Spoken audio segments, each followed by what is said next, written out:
The Science of Getting Rich by Wallace D Wattles. Read by Krista Shirley. Preface. This book is pragmatical, not philosophical. A practical manual, not a treatise upon theories. It is intended for the men and women whose most pressing need is for money, who wish to get rich first and philosophize afterward. It is for those who have so far found neither the time, the means, nor the opportunity to go deeply into the study of metaphysics, but who want results and who are willing to take the conclusions of science as a basis for action without going into all the processes by which these conclusions were reached. It is expected that the reader will take the fundamental statements upon faith, just as he would take statements concerning a law of electrical action if they were promulgated by a Marconi or an Edison, and taking the statements upon faith that he will prove their truth by acting upon them without fear or hesitation. Every man or woman who does this will certainly get rich, for the science herein applied is an exact science, and failure is impossible. For the benefit, however, of those who wish to investigate philosophical theories and so secure a logical basis for faith, I will here cite certain authorities. The monistic theory of the universe, the theory that one is all and that all is one, that one substance manifests itself as the seeming many elements of the material world, is of Hindu origin and has been gradually winning its way into the thought of the Western world for 200 years. It is the foundation of all the Oriental philosophies and those of Descartes, Spinoza, Leibniz, Schopenhauer, Hegel, and Emerson. The reader who would dig into the philosophical foundations is advised to read Hegel and Emerson, and he will do well to read The Eternal News, a very excellent pamphlet published by J.J. Brown, 300 Cathcart Road, Govanhill, Glasgow, Scotland. He may also find some help in a series of articles written by the author, which were published in Nautilist, Holyoke, Mass., during the spring and summer of 1909, under the title, What is Truth? In writing this book, I have sacrificed all other considerations to plainness and simplicity of style, so that all might understand. The plan of action laid down herein was deduced from the conclusions of philosophy. It has been thoroughly tested and bears the supreme test of practical experiment. It works. If you wish to know how the conclusions were arrived at, read the writings of the authors mentioned above. And if you wish to reap the fruits of their philosophies in actual practice, read this book and do exactly as it tells you to do. The author. Chapter 1. The Right to be Rich. Whatever may be said in praise of poverty, the fact remains that it is not possible to live a really complete or successful life unless one is rich. No man can rise to his greatest possible height in talent or soul development unless he has plenty of money. For to unfold the soul and to develop talent, he must have many things to use, and he cannot have these things unless he has money to buy them with. Man develops in mind, soul, and body by making use of things, and society is so organized that man must have money in order to become the possessor of things. Therefore, the basis of all advancement for man must be the science of getting rich. The object of all life is development, and everything that lives has an inalienable right to the development it is capable of attaining. Man's right to life means his right to have the free and unrestricted use of all the things which may be necessary to his fullest mental, spiritual, and physical unfoldment. Or in other words, his right to be rich. In this book, I shall not speak of riches in a figurative way. To be really rich does not mean to be satisfied or contented with a little. No man ought to be satisfied with a little if he's capable of using and enjoying more. The purpose of nature is the advancement and unfoldment of life, and every man should have all that can contribute to the power, elegance, beauty, and richness of life. To be content with less is sinful. The man who owns all he wants for the living of all the life he is capable of living is rich, and no man who has not plenty of money can have all he wants. Life has advanced so far and become so complex that even the most ordinary man or woman requires a great amount of wealth in order to live in a manner that even approaches completeness. Every person naturally wants to become all that he is capable of becoming. This desire to realize innate possibilities is inherent in human nature. We cannot help wanting to be all that we can be. Success in life is becoming what you want to be. You can become what you want to be only by making use of things, and you can have the free use of things only as you become rich enough to buy them. To understand the science of getting rich is therefore the most essential of all knowledge. There is nothing wrong in wanting to get rich. The desire for riches is really the desire for a richer, fuller, and more abundant life, and that desire is praiseworthy. The man who does not desire to live more abundantly is abnormal, and so the man who does not desire to have money enough to buy all he wants is abnormal. There are three motives for which we live. We live for the body, we live for the mind, and we live for the soul.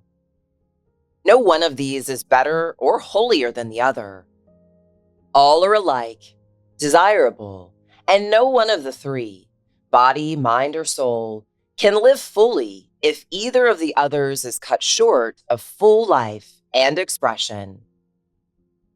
It is not right or noble to live only for the soul and deny the mind or body, and it is wrong to live for the intellect and deny body and soul. We are all acquainted with the loathsome consequences of living for the body and denying both the mind and soul. And we see that real life means the complete expression of all that man can give forth through body, mind, and soul. Whatever he may say, no man can be really happy or satisfied unless his body is living fully in every function, and unless the same is true of his mind and his soul. Wherever there is unexpressed possibility or function not performed, there is unsatisfied desire. Desire is possibility seeking expression or function seeking performance. Man cannot live fully in body without good food, comfortable clothing, and warm shelter, and without freedom from excessive toil. Rest and recreation are also necessary to his physical life. He cannot live fully in mind without books and time to study them, without opportunity for travel and observation, or without intellectual companionship. To live fully in mind, he must have intellectual recreations and must surround himself with all the objects of art and beauty he is capable of using and appreciating.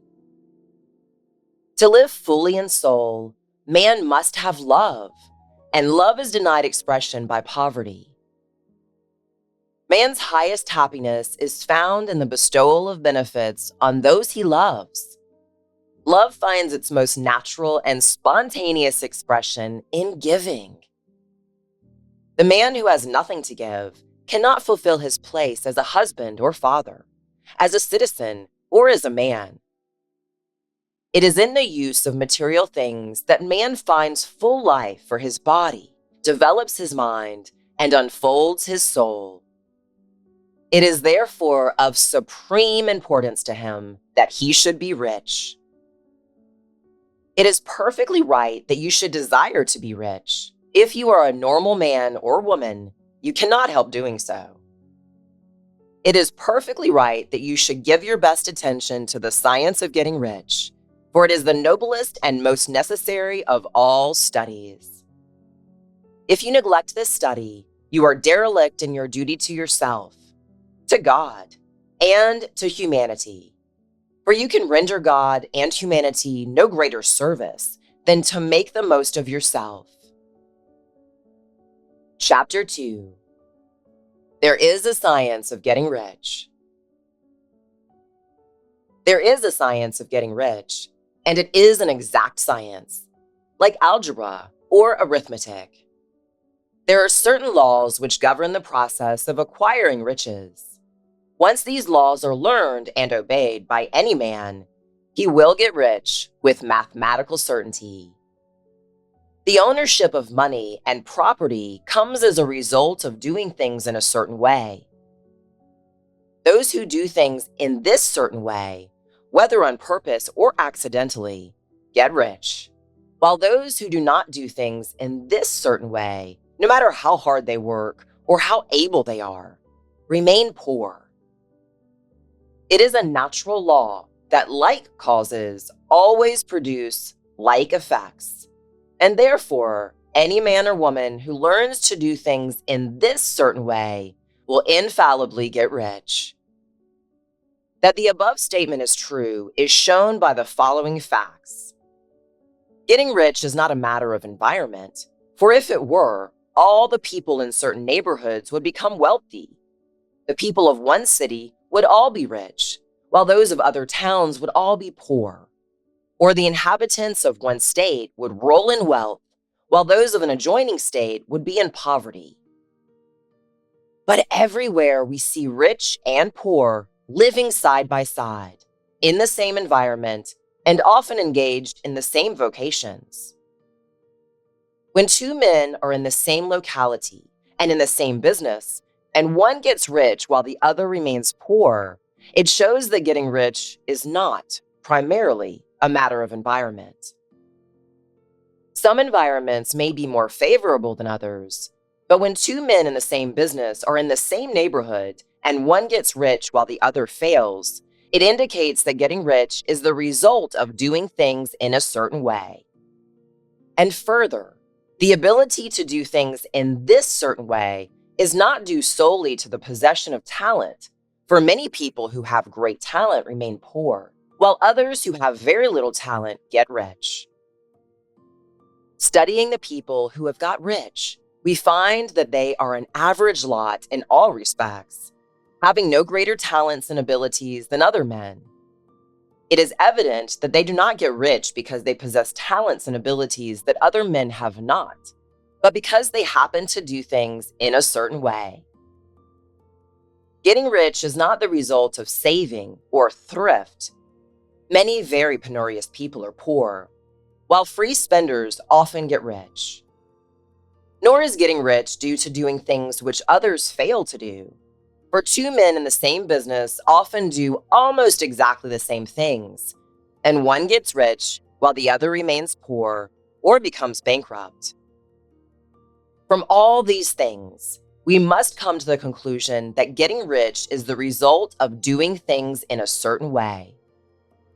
If getting rich is the result of doing things in a certain way, and if like causes always produce like effects, then any man or woman who can do things in that way can become rich, and the whole matter is brought within the domain of exact science. The question arises here, whether this certain way may not be so difficult that only a few may follow it. This cannot be true, as we have seen, so far as natural ability is concerned. Talented people get rich, and blockheads get rich. Intellectually brilliant people get rich, and very stupid people get rich. Physically strong people get rich, and weak, sickly people get rich. Some degree of ability to think and understand is of course essential, but insofar as natural ability is concerned, any man or woman who has sense enough to read and understand these words can certainly get rich. Also, we've seen that it is not a matter of environment. Location counts for something, One would not go to the heart of the Sahara and expect to do successful business. Getting rich involves the necessity of dealing with men and of being where there are people to deal with. And if these people are inclined to deal in the way you want to deal, so much the better. But that is about as far as environment goes. If anybody else in your town can get rich, so can you. And if anybody else in your state can get rich, so can you. Again, it is not a matter of choosing some particular business or profession. People get rich in every business and in every profession, while their next-door neighbors in the same vocation remain in poverty. It is true that you will do best in a business which you like and which is congenial to you. And if you have certain talents which are well developed, you will do best in a business which calls for the exercise of those talents. Also, you will do best in a business which is suited to your locality. An ice cream parlor would do better in a warm climate than in Greenland, and a salmon fishery will succeed better in the Northwest than in Florida, where there are no salmon. But aside from these general limitations, getting rich is not dependent upon your engaging in some particular business, but upon your learning to do things in a certain way. If you are now in business, and anybody else in your locality is getting rich in the same business while you're not getting rich, it's because you're not doing things in the same way that the other person is doing them. No one is prevented from getting rich by lack of capital. True, as you get capital, the increase becomes more easy and rapid, but one who has capital is already rich and does not need to consider how to become so. No matter how poor you may be, if you begin to do things in the certain way, you will begin to get rich, and you will begin to have capital. The getting of capital is part of the process of getting rich, and it's a part of the result which invariably follows the doing of things in the certain way. You may be the poorest man on the continent and be deeply in debt. You may have neither friends, influence, nor resources. But if you begin to do things in this way, you must infallibly begin to get rich. For like causes must produce like effects. If you have no capital, you can get capital. If you're in the wrong business, you can get into the right business. If you're in the wrong location, you can go to the right location. And you can do so by beginning in your present business and in your present location to do things in the certain way which causes success. Chapter 3. Is opportunity monopolized? No man is kept poor because opportunity has been taken away from him, because other people have monopolized the wealth and have put a fence around it. You may be shut off from engaging in business in certain lines, but there are other channels open to you. Probably it would be hard for you to get control of any of the great railroad systems. That field is pretty well monopolized. But the electric railway business is still in its infancy and offers plenty of scope for enterprise. And it will be a very few years until traffic and transportation through the air will become a great industry, and in all its branches will give employment to hundreds of thousands, and perhaps to millions of people. Why not turn your attention to the development of aerial transportation, instead of competing with J.J. Hill and others for a chance in the steam railway world? It is quite true that if you are a workman in the employ of the Steel Trust, you have very little chance of becoming the owner of the plant in which you work. But it is also true that if you will commence to act in a certain way, you can soon leave the employ of the Steel Trust. You can buy a farm of from 10 to 40 acres and engage in business as a producer of foodstuffs. There is great opportunity at this time for men who will live upon small tracts of land and cultivate the same intensively. Such men will certainly get rich. You may say that it is impossible for you to get the land, but I'm going to prove to you that it is not impossible, and that you can certainly get a farm if you will go to work in a certain way. At different periods, the tide of opportunity sets in different directions, according to the needs of the whole. and the particular stage of social evolution which has been reached. Present in America, it is setting toward agricultural and the allied industries and professions. Today, opportunity is open before the farmer in his line more than before the factory worker in his line.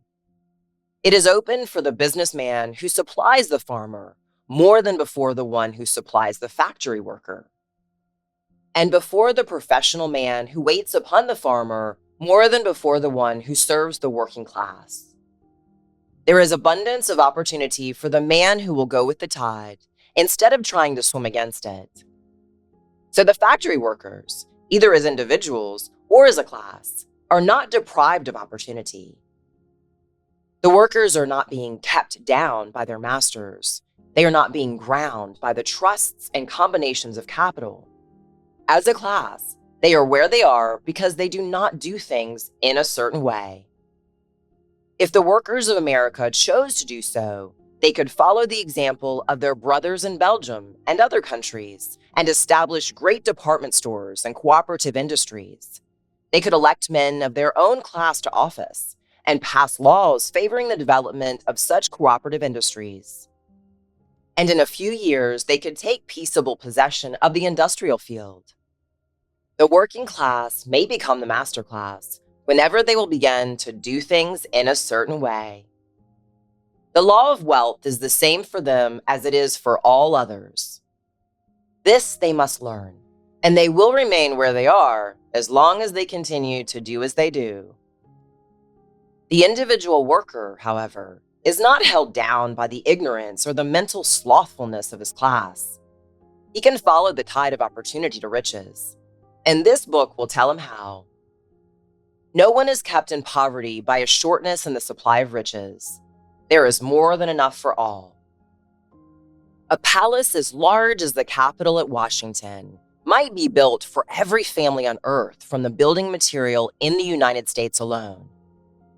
And under intensive cultivation, this country would produce wool, cotton, linen, and silk, enough to clothe each person in the world, finer than Solomon was arrayed in all his glory, together with food enough to feed them all luxuriously.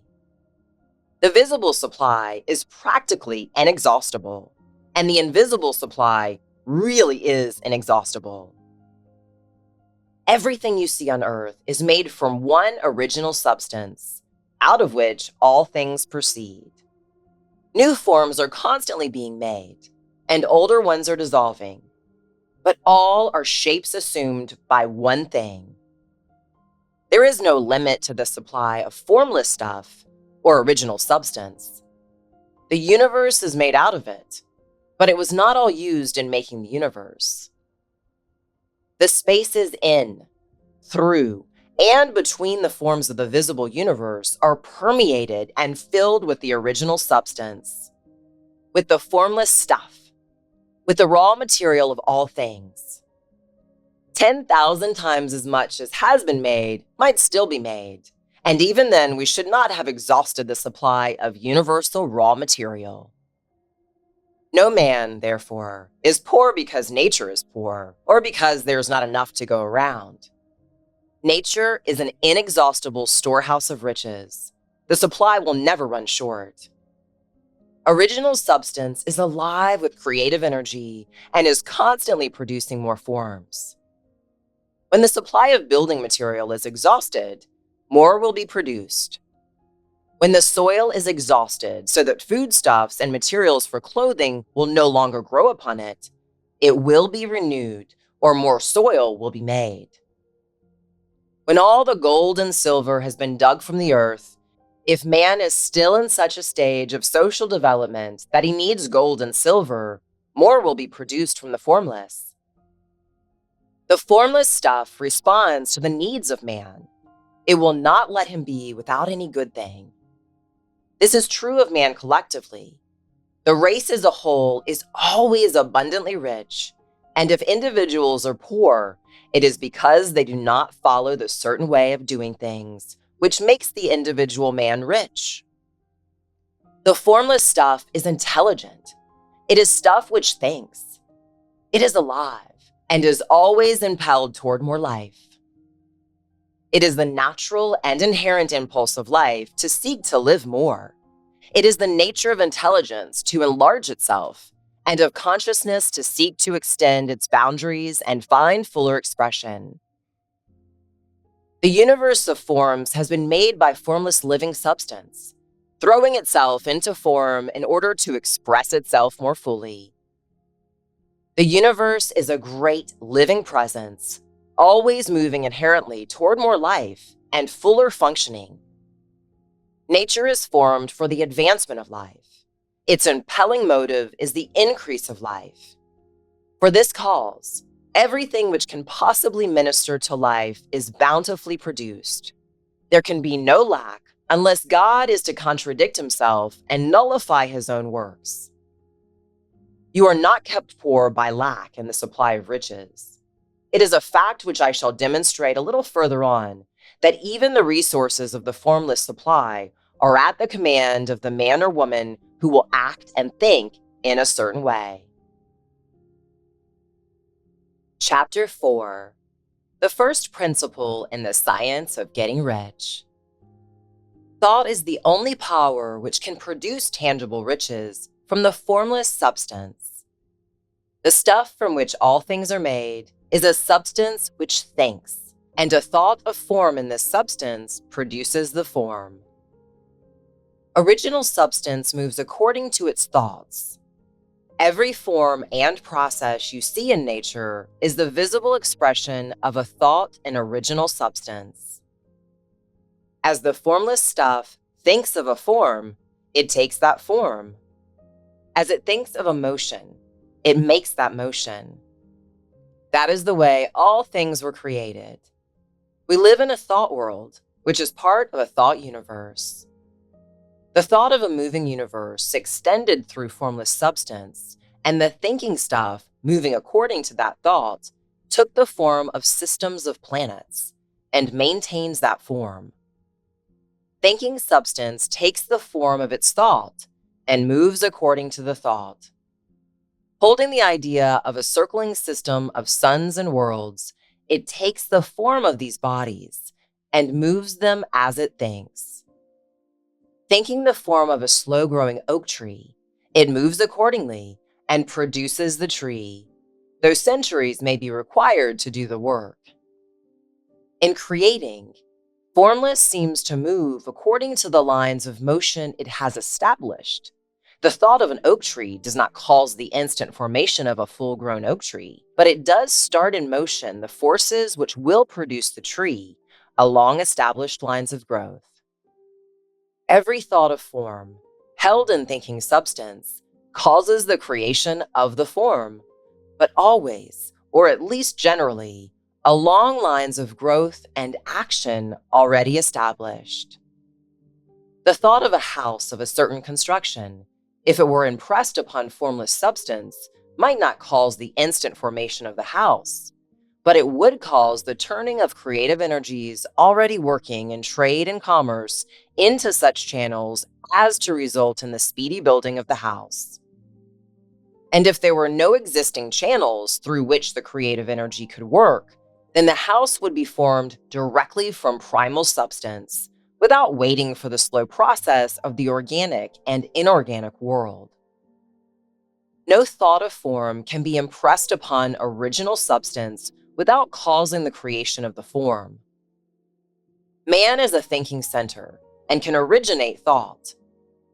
All the forms that man fashions with his hands must first exist in his thought. He cannot shape a thing until he has thought that thing. And so far, man has confined his efforts wholly to the work of his hands. He has applied manual labor to the world of forms, seeking to change or modify those already existing. He has never thought of trying to cause the creation of new forms by impressing his thoughts upon formless substance. When man has a thought form, he takes material from the forms of nature and makes an image of the form which is in his mind. He has so far made little or no effort to cooperate with formless intelligence, to work with the Father. He has not dreamed that he can do what he seeth the Father doing. Man reshapes and modifies existing forms by manual labor. He has given no attention to the question whether he may not produce things from formless substance by communicating his thoughts to it.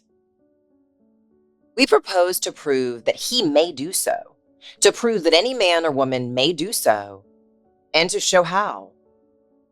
As our first step, we must lay down 3 fundamental propositions. First, we assert that there is one original formless stuff, or substance, from which all things are made. All the seemingly many elements are but different presentations of one element. All the many forms found in organic and inorganic nature are but different shapes, made from the same stuff. And this stuff is thinking stuff. A thought held in it produces the form of the thought. Thought, in thinking substance, produces shapes. Man is a thinking center, capable of original thought. If man can communicate his thought to original thinking substance, he can cause the creation or formation of the thing he thinks about.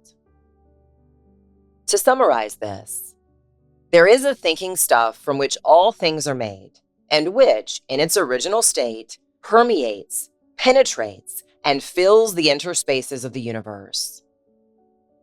A thought, in this substance, produces the thing that is imagined by the thought. Man can form things in his thought, and by impressing his thought upon formless substance, can cause the thing he thinks about to be created. It may be asked if I can prove these statements, and without going into details, I answer that I can do so, both by logic and experience. Reasoning back from the phenomena of form and thought, I come to one original thinking substance. And reasoning forward from this thinking substance, I come to man's power to cause the formation of the thing he thinks about. And by experiment, I find the reasoning true, and this is my strongest proof. If man who reads this book gets rich by doing what it tells him to do, that is evidence in support of my claim. But if every man who does what it tells him to do gets rich, that is positive proof until someone goes through the process and fails. The theory is true until the process fails, and this process will not fail, for every man who does exactly what this book tells him to do will get rich. I have said that men get rich by doing things in a certain way, and in order to do so, men must become able to think in a certain way. A man's way of doing things is the direct result of the way he thinks about things. To do things in the way you want to do them, you will have to acquire the ability to think the way you want to think. This is the first step toward getting rich.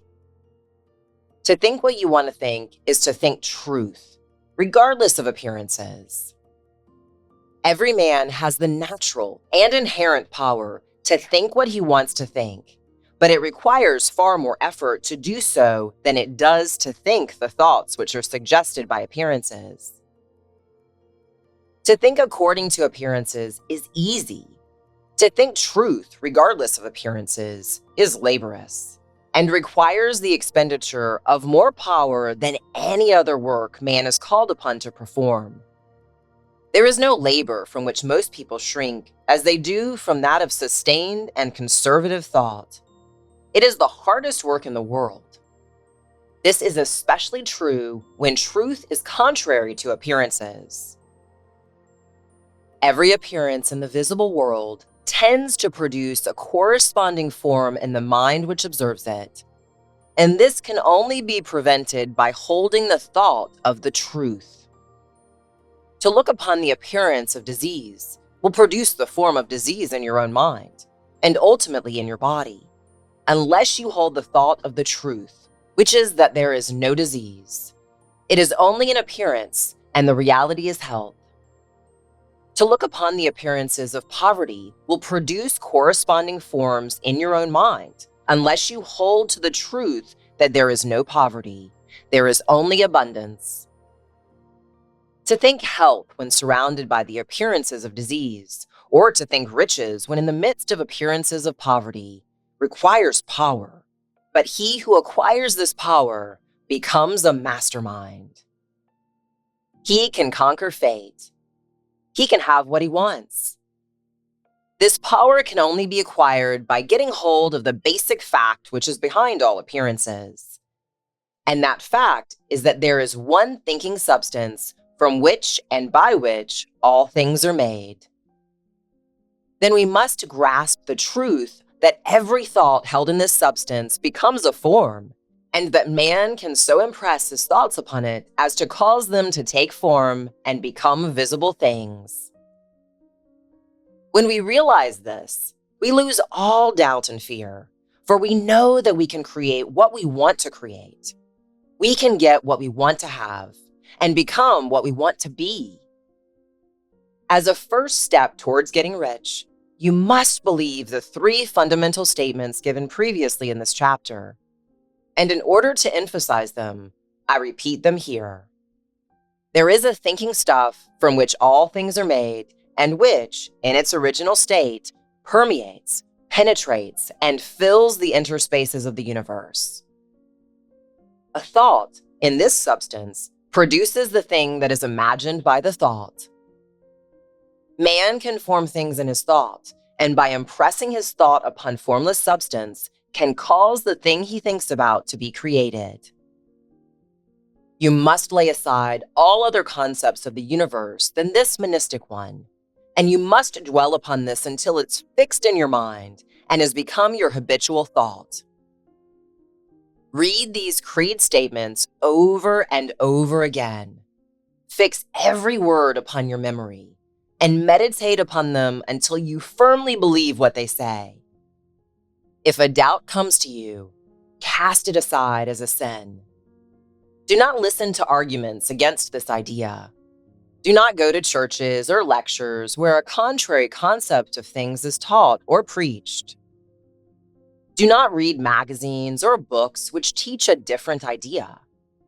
If you get mixed up in your faith, all your efforts will be in vain. Do not ask why these things are true, nor speculate as to how they can be true. Simply take them on trust. The science of getting rich begins with the absolute acceptance of this faith. Chapter 5. Increasing life. You must get rid of the last vestige of the old idea that there's a deity whose will is it that you should be poor, or whose purposes may be served by keeping you in poverty. The intelligent substance, which is all, and in all, and which lives in all, and lives in you, is a consciously living substance. Being a consciously living substance, it must have the natural and inherent desire of every living intelligence for increases of life. Every living thing must continually seek for the enlargement of its life, because life, in the mere act of living, must increase itself. A seed, dropped into the ground, springs into activity, and in the act of living produces 100 more seeds. Life, by living, multiplies itself. It is forever becoming more. It must do so, if it continues to be at all. Intelligence is under the same necessity for continuous increase. Every thought we think makes it necessary for us to think another thought. Consciousness is continually expanding. Every fact we learn leads us to the learning of another fact. Knowledge is continuously increasing. Every talent we cultivate brings to the mind the desire to cultivate another talent. We are subject to the urge of life, seeking expression, whichever drives us on to know more, to do more, and to be more. In order to know more, do more, and be more, we must have more. We must have things to use, for we learn and do and become only by using things. We must get rich so that we can live more. The desire for riches is simply the capacity for larger life seeking fulfillment. Every desire is an effort of unexpressed possibility to come into action. It is power seeking to manifest which causes desire. That which makes you want more money is the same as that which makes the plant grow.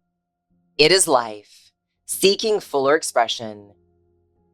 The one living substance must be subject to this inherent law of all life.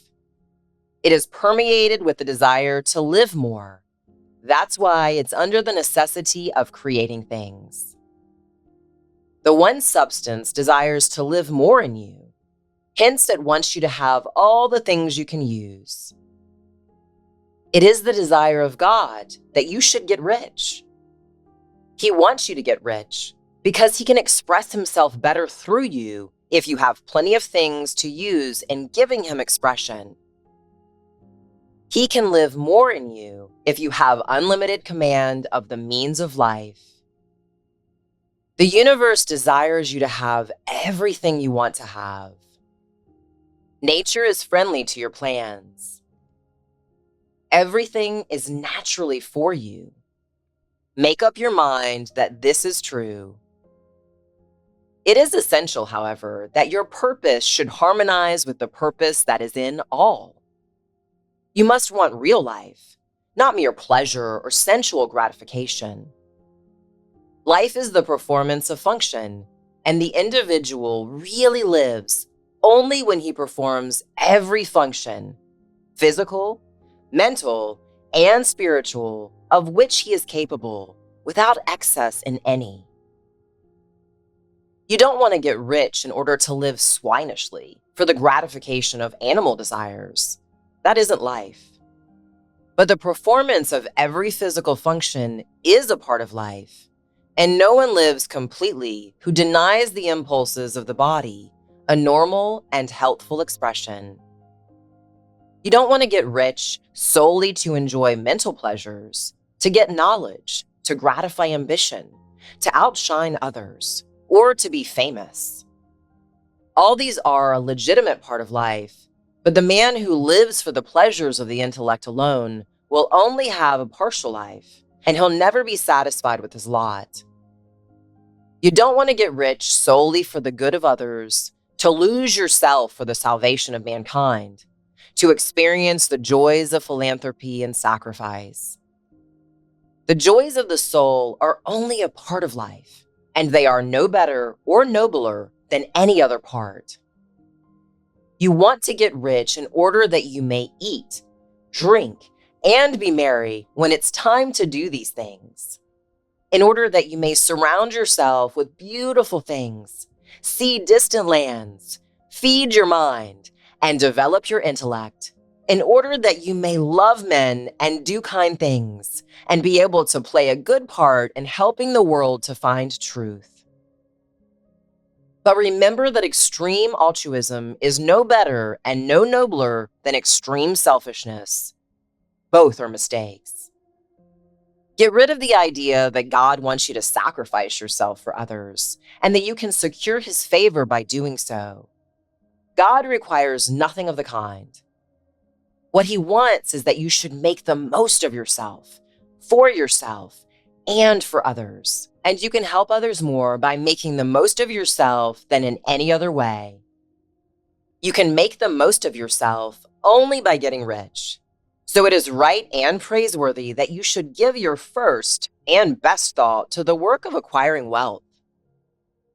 Remember, however, that the desire of substance is for all, and its movements must be for more life to all. It cannot be made to work for less life to any, because it is equally in all, seeking riches and life. Intelligent substance will make things for you, but it will not take things away from someone else and give them to you. You must get rid of the thought of competition. You are to create, not compete for what is already created. You don't have to take anything away from anyone. You don't have to drive sharp bargains. You don't have to cheat or to take advantage. You don't need to let any man work for you for less than he earns. You don't have to covet the property of others or to look at it with wishful eyes. No man has anything of which you cannot have the like, and that without taking what he has away from him. You are to become a creator, not a competitor. You are going to get what you want, but in such a way that when you get it, every other man will have more than he has now. I am aware that there are men who get a vast amount of money by proceeding in direct opposition to the statements in the paragraph above, and may add a world of explanation here. Men of the plutocratic type, who become very rich, do so sometimes purely by their extraordinary ability on the plane of competition. And sometimes they unconsciously relate themselves to substance in its great purposes and movements for the general racial upbuilding through industrial evolution. Rockefeller, Carnegie, Morgan, et al. Have been the unconscious agents of the supreme in the necessary work of systemizing and organizing productive industry. And in the end, their work will contribute immensely toward increased life for all. Their day is nearly over. They have organized production and will soon be succeeded by the agents of the multitude, who will organize the machinery of distribution. The multimillionaires are like the monster reptiles of the prehistoric eras. They play a necessary part in the evolutionary process, but the same power which produced them will dispose of them. And it is well to bear in mind that they have never been really rich. A record of the private lives of most of this class will show that they have really been the most abject and wretched of the poor. Riches secured on the competitive plane are never satisfactory and permanent. They are yours today and another's tomorrow. Remember, if you are to become rich in a scientific and certain way, you must rise entirely out of the competitive thought. You must never think for a moment that the supply is limited. Just as soon as you begin to think that all the money is being cornered and controlled by bankers and others, and that you must exert yourself to get laws passed to stop this process, and so on, in that moment, you drop into the competitive mind, and your power to cause creation is gone for the time being. And what is worse, you'll probably arrest the creative movements you've already instituted. Know that there are countless millions of dollars worth of gold in the mountains of the earth, not yet brought to light. And know that if there were not, more would be created from thinking substance to supply your needs. Know that the money you need will come, even if it is necessary for 1,000 men to be led to the discovery of new gold mines tomorrow. Never look at the visible supply. Look always at the limitless riches in formless substance and know that they are coming to you as fast as you can receive and use them. Nobody, by cornering the visible supply, can prevent you from getting what is yours. So never allow yourself to think for an instant that all the best building spots will be taken before you get ready to build your house, unless you hurry. Never worry about the trusts and combines and get anxious for fear they will soon come to own the whole earth. Never get afraid that you will lose what you want because some other person beat you to it. That cannot possibly happen. You're not seeking anything that is possessed by anybody else. You're causing what you want to be created from formless substance, and the supply is without limits. Stick to the formulated statement. There is a thinking stuff from which all things are made, and which, in its original state, permeates, penetrates, and fills the interspaces of the universe. A thought in this substance produces the thing that is imagined by the thought. Man can form things in his thought, and by impressing his thought upon formless substance, can cause the thing he thinks about to be created. Chapter 6. How riches come to you. When I say that you don't have to drive sharp bargains, I don't mean that you don't have to drive any bargains at all, or that you're above the necessity for having any dealings with your fellow men. I mean that you will not need to deal with them unfairly. You do not have to get something for nothing, but can give to every man more than you take from him. You cannot give every man more in cash market value than you take from him, but you can give him more in use value than the cash value of the thing you take from him. The paper, ink, and other material in this book may not be worth the money you paid for it, but the ideas suggested by it bring you thousands of dollars. You have not been wronged by those who sold it to you. They have given you a great use value for a small cash value. Let us suppose that I own a picture by one of the great artists, which in any civilized community is worth thousands of dollars. I take it to Baffin Bay and by salesmanship induce an Eskimo to give a bundle of furs worth $500 for it. I have really wronged him, for he has no use for the picture. It has no use value to him. It will not add to his life. But suppose I give him a gun worth $50 for his furs. Then he has made a good bargain. He has use for the gun. It will get him many furs and much food. It will add to his life in every way. It will make him rich. When you rise from the competitive to the creative plane, you can scan your business transactions very strictly. And if you are selling any man anything which does not add more value to his life than the thing he gives you in exchange, you can afford to stop it. You don't have to beat anybody in business. And if you are in a business which does beat people, get out of it at once. Give every man more in use value than you take from him in cash value. Then you're adding to the life of the world by every business transaction. If you have people working for you, you must take from them more in cash value than you pay them in wages. But you can so organize your business that it will be filled with the principle of advancement, and so that cash employee who wishes to do so may advance a little every day. You can make for your business do for your employees what this book is doing for you. You can so conduct your business that it will be a sort of ladder by which every employee who will take the trouble may climb to riches himself, and given the opportunity, if he will not do so, it is not your fault. And finally, because you are to cause the creation of your riches from formless substance, which permeates all your environment, it does not follow that they are to take shape from the atmosphere and come into being before your eyes. If you want a sewing machine, for instance, I do not mean to tell you that you are to impress the thought of a sewing machine on thinking substance until the machine is formed without hands, in the room where you sit, or elsewhere. But if you want a sewing machine, hold the mental image of it in the most positive certainty that it is being made, or is on its way to you. After once forming the thought, have the most absolute and unquestioning faith that the sewing machine is coming. Never think of it, or speak of it, in any other way than as being sure to arrive. Claim it as already yours.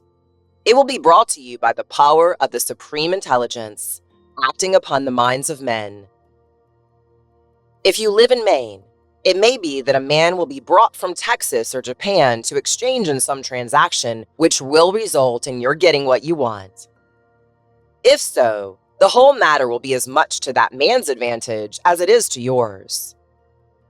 Do not forget for a moment that the thinking substance is through all, in all, communicating with all, and can influence all.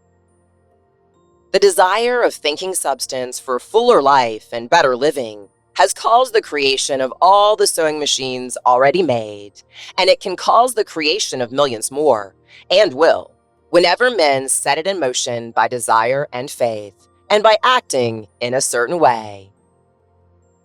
You can certainly have a sewing machine in your house, and it is just as certain that you can have any other thing or things which you want, and which you will use for the advancement of your own life and the lives of others. You need not hesitate about asking largely. It is your Father's pleasure to give you the kingdom said Jesus. Original substance wants to live all that is possible in you and wants you to have all that you can or will use for the living of the most abundant life. If you fix upon your consciousness the fact that the desire you feel for the possession of riches is one with the desire of omnipotence for more complete expression, your faith becomes invincible. Once I saw a little boy sitting at a piano and vainly trying to bring harmony out of the keys, and I saw that he was grieved and provoked by his inability to play real music. I asked him the cause of his vexation, and he answered, "I can feel the music in me, but I can't make my hands go right." The music in him was the urge of original substance, containing all the possibilities of all life. All that there is of music was seeking expression through the child. God, the one substance, is trying to live and do and enjoy things through humanity. He is saying, I want hands to build wonderful structures, to play divine harmonies, to paint glorious pictures. I want feet to run my errands, eyes to see my beauties, tongues to tell mighty truths and to sing marvelous songs, and so on. All that there is of possibility is seeking expression through men. God wants those who can play music to have pianos and every other instrument, and to have the means to cultivate their talents to the fullest extent. He wants those who can appreciate beauty to be able to surround themselves with beautiful things. He wants those who can discern truth to have every opportunity to travel and observe. He wants those who can appreciate dress to be beautifully clothed, and those who can appreciate good food to be luxuriously fed. He wants all these things because it is himself that enjoys and appreciates them. It is God who wants to play and sing and enjoy beauty and proclaim truth and wear fine clothes and eat good foods. It is God that worketh in you to will and to do, said Paul. The desire you feel for riches is the infinite seeking to express himself in you as he sought to find expression in the little boy at the piano. So you need not hesitate to ask largely. Your part is to focalize and express the desires of God. This is a difficult point with most people. They retain something of the old idea that poverty and self-sacrifice are pleasing to God. They look upon poverty as a part of the plan, a necessity of nature. They have the idea that God has finished his work and made all that he can make, and that the majority of men must stay poor because there's not enough to go around. They hold to so much of this erroneous thought that they feel ashamed to ask for wealth. They try not to want more than a very modest competence, just enough to make them fairly comfortable. I recall now the case of one student who was told that he must get in mind a clear picture of the things he desired, so that the creative thought of them might be impressed on formless substance. He was a very poor man, living in a rented house and having only what he earned from day to day, and he could not grasp the fact that all wealth was his. So after thinking the matter over, he decided that he might reasonably ask for a new rug for the floor of his best room, and an anthracite coal stove to heat the house during the cold weather. Following the instructions given in this book, he obtained these things in a few months, and then it dawned upon him that he had not asked enough. He went through the house in which he lived and planned all the improvements he would like to make in it. He mentally added a bay window here and a room there until it was complete in his mind as his ideal home, and then he planned his furnishings. Holding the whole picture in his mind, he began living in a certain way and moving towards what he wanted. And he owns the house now and is rebuilding it after the form of his mental image. And now, with still larger faith, he's going on to get greater things. It has been unto him according to his faith, and it is so with you and with all of us. Chapter 7. Gratitude. The illustrations given in the last chapter will have conveyed to the reader the fact that the first step toward getting rich is to convey the idea of your wants to the formless substance. This is true, and you will see that in order to do so, it becomes necessary to relate yourself to the formless intelligence in a harmonious way. To secure this harmonious relation is a matter of such primary and vital importance that I shall give some space to its discussion here and give you instructions which, if you will follow them, will be certain to bring you into perfect unity of mind with God. The whole process of mental adjustment and atonement can be summed up in one word: gratitude. First, you believe that there is one intelligent substance from which all things proceed.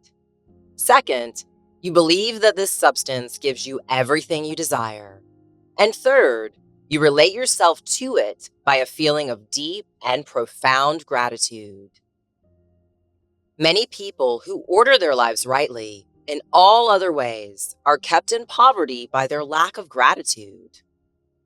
Having received one gift from God, they cut the wires which connect them with Him by failing to make acknowledgement. It is easy to understand that the nearer we live to the source of wealth, the more wealth we shall receive. And it is easy also to understand that the soul that is always grateful lives in closer touch with God than the one which never looks to Him in thankful acknowledgement. The more gratefully we fix our minds on the Supreme when good things come to us, the more good things we will receive, and the more rapidly they will come. And the reason simply is that the mental attitude of gratitude draws the mind into closer touch with the source from which the blessings come. If it is a new thought to you that gratitude brings your whole mind into closer harmony with the creative energies of the universe, consider it well, and you'll see that it is true. The good things you already have come to you along the line of obedience to certain laws. Gratitude will lead your mind out along the ways by which things come, and it will keep you in close harmony with the creative thought and prevent you from falling into competitive thought. Gratitude alone can keep you looking toward the all and prevent you from falling into the error of thinking of the supply as limited. And to do that would be fatal to your hopes. There is a law of gratitude, and it is absolutely necessary that you should observe the law if you are to get the results you seek. The law of gratitude is the natural principle that action and reaction are always equal and in opposite directions.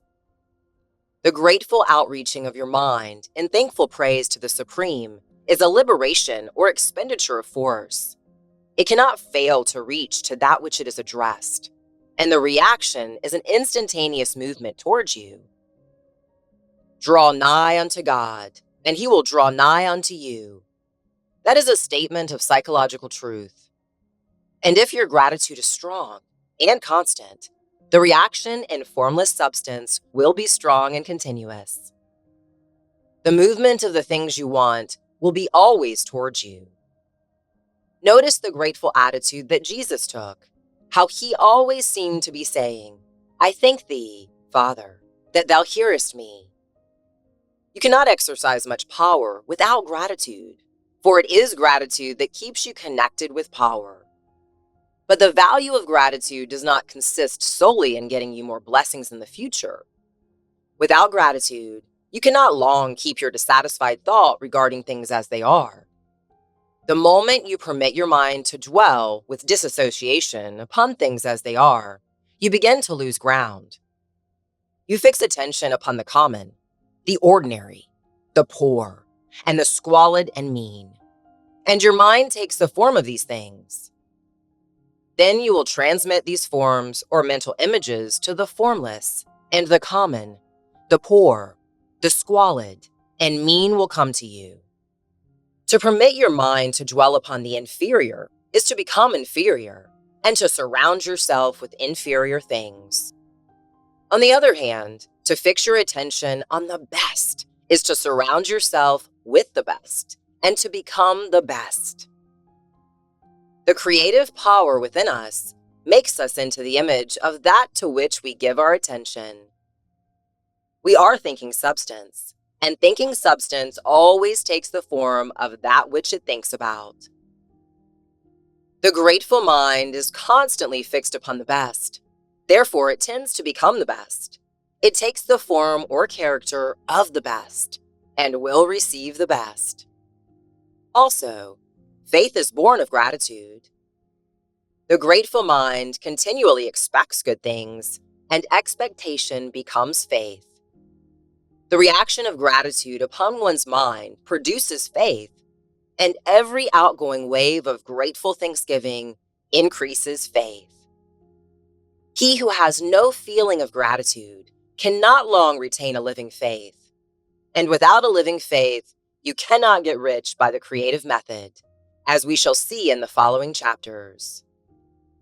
It is necessary, then, to cultivate the habit of being grateful for every good thing that comes to you, and to give thanks continuously. And because all things have contributed to your advancement, you should include all things in your gratitude. Do not waste time thinking or talking about the shortcomings or wrong actions of plutocrats or trust magnates. Their organization of the world has made your opportunity. All you get really comes to you because of them. Do not rage against corrupt politicians. If it were not for politicians, we should fall into anarchy, and your opportunity would be greatly lessened. God has worked a long time and very patiently to bring us up to where we are in industry and government, and He is going right on with His work. There is not the least doubt that He will do away with plutocrats, trust magnates, captains of industry, and politicians as soon as they can be spared. But in the meantime, behold, they are all very good. Remember that they are all helping to arrange the lines of transmission along which riches will come to you, and be grateful to them all. This will bring you into harmonious relations with the good in everything, and the good in everything will move towards you. Chapter 8. Thinking in a Certain Way. Turn back to Chapter 6 and read again the story of the man who formed a mental image of his house, and you'll get a fair idea of the initial step toward getting rich. You must form a clear and definite mental picture of what you want. You cannot transmit an idea unless you have it yourself. You must have it before you can give it. And many people fail to impress thinking substance because they have themselves only a vague and misty concept of the things they want to do, to have, or to become. It is not enough that you should have a general desire for wealth, to do good with. Everybody has that desire. It's not enough that you should have a wish to travel, see things, live more, etc. Everybody has those desires also. If you were going to send a wireless message to a friend, you would not send the letters of the alphabet in their order and let him construct the message for himself, nor would you take words at random from the dictionary. You would send a coherent sentence, one which meant something. When you try to impress your wants upon substance, remember that it must be done by a coherent statement. You must know what you want and be definite. You can never get rich or start the creative power into action by sending out unformed longings and vague desires. Go over your desires just as the man I have described went over his house. See just what you want and get a clear mental picture of it as you wish it to look when you get it. That clear mental picture you must have continually in your mind, as the sailor has in mind the port toward which he is sailing the ship. You must keep your face toward it all the time. You must no more lose sight of it than the steersman loses sight of the compass. It is not necessary to take exercises in concentration, nor to set apart special times for prayer and affirmation, nor to go into silence, nor to do occult stunts of any kind. These things are well enough, but all you need to do is know what you want, and to want it badly enough so that it will stay in your thoughts. Spend as much of your leisure time as you can in contemplating your picture, but no one needs to take exercises to concentrate his mind on a thing which he really wants. It is the things you do not really care about which require effort to fix your attention upon them. And unless you really want to get rich, so that the desire is strong enough to hold your thoughts directed to the purpose as the magnetic pole holds the needle of the compass, it will hardly be worthwhile for you to try to carry out the instructions given in this book. The methods herein set forth are for people whose desire for riches is strong enough to overcome mental laziness and the love of ease and make them work. The more clear and definite you make your picture, then, and the more you dwell upon it, bringing out all its delightful details, the stronger your desire will be. And the stronger your desire, the easier it will be to hold your mind fixed upon the picture of what you want. Something more is necessary, however, than merely to see the picture clearly. If that is all you do, you are only a dreamer and will have little or no power for accomplishment. Behind your clear vision must be the purpose to realize it, to bring it out in tangible expression. And behind this purpose must be an invincible and unwavering faith that the thing is already yours, that it is at hand, and you have only to take possession of it. Live in the new house, mentally, until it takes form around you physically. In the mental realm, enter at once into full enjoyment of the things you want. Whatsoever things ye ask for, when ye pray, believe that ye receive them, and ye shall have them, said Jesus. See the things you want as if they were actually around you all the time. See yourself as owning and using them. Make use of them in your imagination, just as you will use them when they are your tangible possessions. Dwell upon your mental picture until it is clear and distinct, and then take the mental attitude of ownership toward everything in that picture. Take possession of it in mind, in full faith that it is actually yours. Hold to this mental ownership. Do not waver for an instant in the faith that it is real. And remember what was said in a preceding chapter about gratitude. Be as thankful for it all the time as you expect to be when it has taken form. The man who can sincerely thank God for the things which as yet he owns only in imagination has real faith. He will get rich. He will cause the creation of whatsoever he wants. You do not need to pray repeatedly for the things you want. It is not necessary to tell God about it every day. Use not vain repetitions as the heathen do, said Jesus to his pupils. For your Father knoweth that ye have need of things before ye ask him. Your part is to intelligently formulate your desire for the things which make for a larger life, and to get these desires arranged into a coherent whole.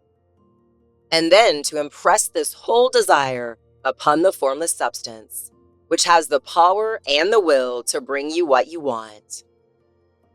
You do not make this impression by repeating strings of words. You make it by holding the vision with unshakable purpose to attain it, and with steadfast faith that you do attain it. The answer to prayer is not according to your faith while you're talking, but according to your faith while you're working. You cannot impress the mind of God by having a special Sabbath day set apart to tell him what you want, and then forgetting him during the rest of the week.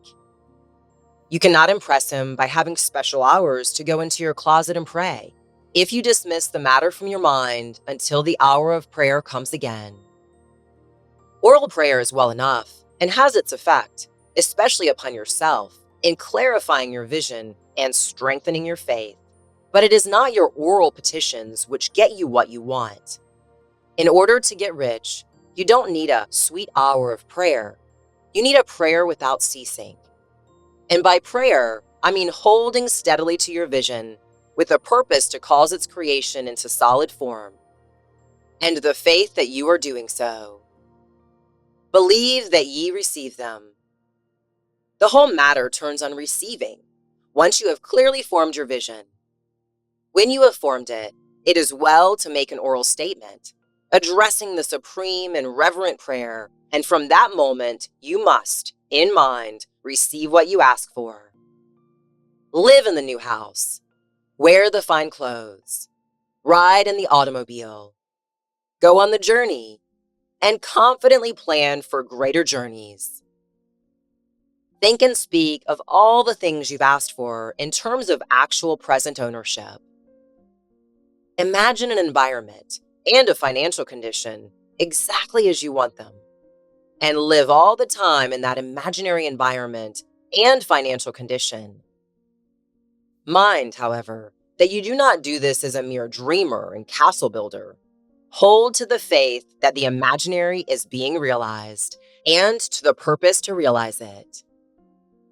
Remember that it is faith and purpose in the use of the imagination which makes the difference between the scientist and the dreamer. And having learned this fact, it is here that you must learn the proper use of the will. Chapter 9. How to use the will. To set about getting rich in a scientific way, you do not try to apply your power to anything outside of yourself. You have no right to do so anyway. It's wrong to apply your will to other men and women in order to get them to do what you wish done. It is flagrantly wrong to coerce people by mental power as it is to coerce them by physical power. If compelling people by physical force to do things for you reduces them to slavery, compelling them by mental means accomplishes exactly the same thing. The only difference is in methods. If taking things from people by physical force is robbery, then taking things by mental force is robbery also. There's no difference in principle. You have no right to use your willpower upon another person, even for his own good, for you do not know what is for his good. The science of getting rich does not require you to apply power or force to any other person in any way whatsoever.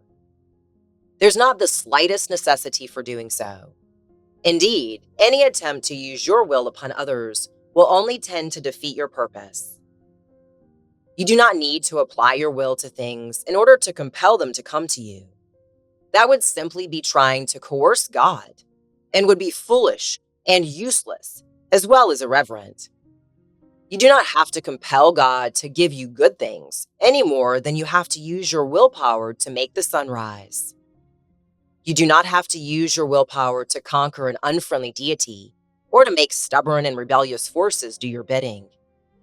Substance is friendly to you and is more anxious to give you what you want than you are to get it.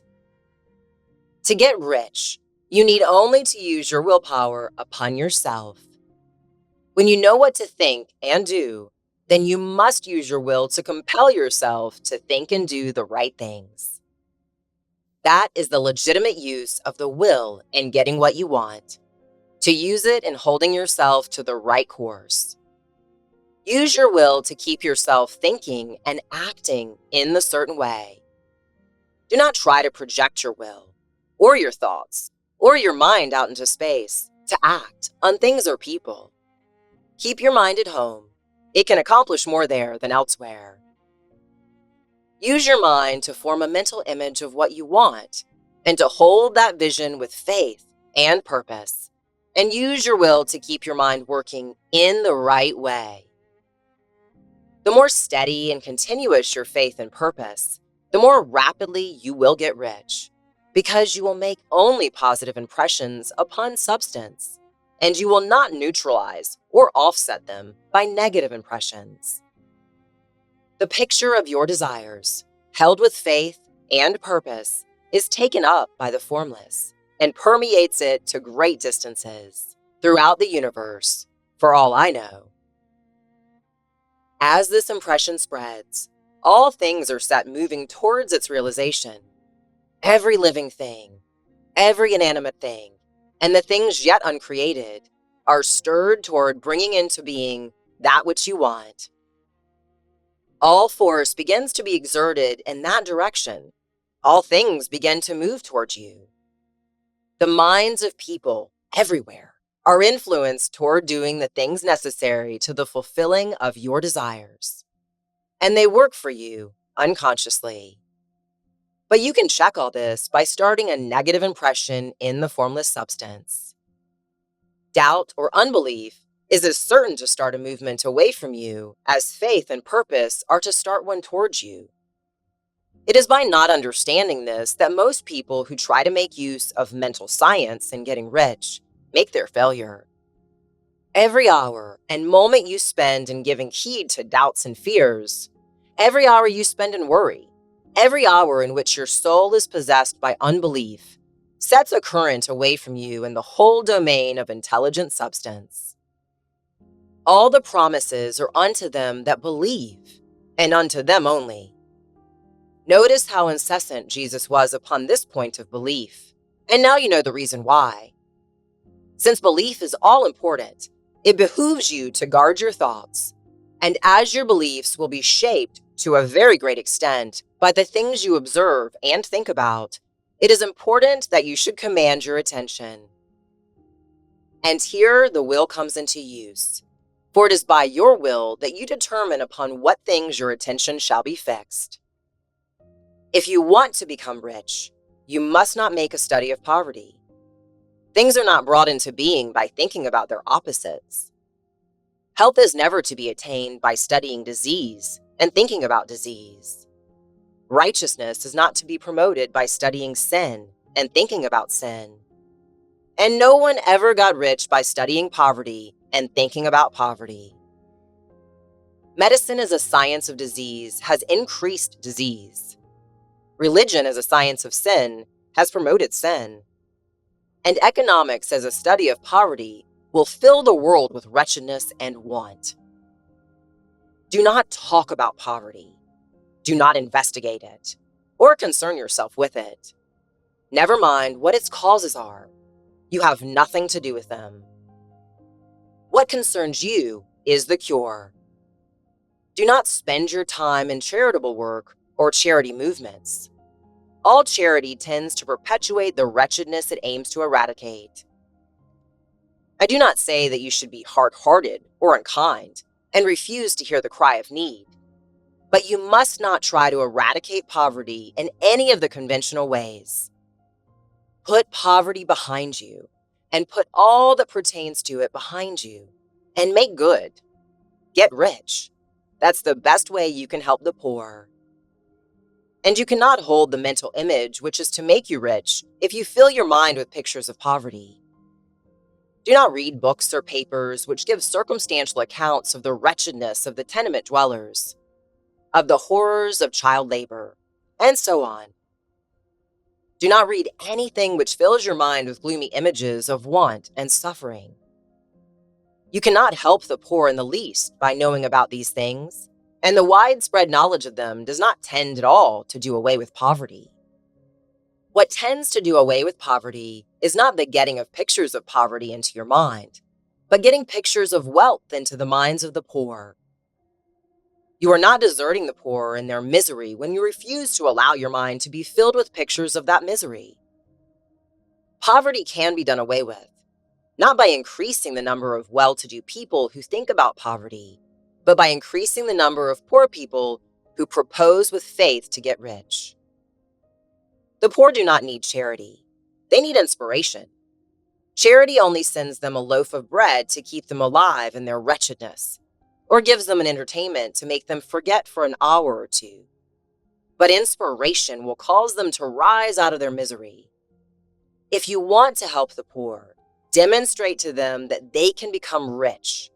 Prove it by getting rich yourself. The only way in which poverty will ever be banished from this world is by getting a large and constantly increasing number of people to practice the teachings of this book.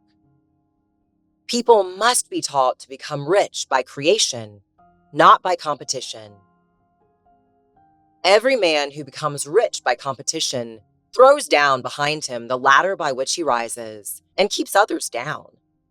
But every man who gets rich by creation opens a way for thousands to follow him and inspires them to do so.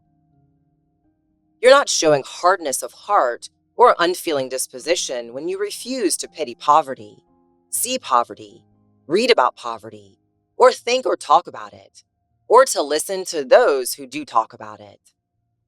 Use your willpower to keep your mind off the subject of poverty and to keep it fixed with faith and purpose on the vision of what you want. Chapter 10. Further Use of the Will. You cannot retain a true and clear vision of wealth if you're constantly turning your attention to opposing pictures, whether they be external or imaginary. Do not tell of your past troubles of a financial nature if you have had them. Do not think of them at all. Do not tell of the poverty of your parents or the hardships of your early life. To do any of these things is to mentally class yourself with the poor for the time being, and it will certainly check the movement of things in your direction. Let the dead bury their dead, as Jesus said. Put poverty and all things that pertain to poverty completely behind you. You have accepted a certain theory of the universe as being correct, and are resting all your hopes of happiness on its being correct. And what can you gain by giving heed to conflicting theories? Do not read religious books which tell you the world is soon coming to an end. And do not read the writings of muckrakers and pessimistic philosophers who tell you that it is all going to the devil. The world is not going to the devil. It is going to God. It is a wonderful becoming. True, there may be a good many things in existing conditions which are disagreeable, but what is the use of studying them when they are certainly passing away, and when the study of them only tends to check their passing and keep them with us? Why give time and attention to things which are being removed by evolutionary growth, when you can hasten their removal only by promoting the evolutionary growth as far as your part of it goes? No matter how horrible and seeming may be the conditions in certain countries, sections, or places, you waste your time and destroy your own chances by considering them. You should interest yourself in the world's becoming rich.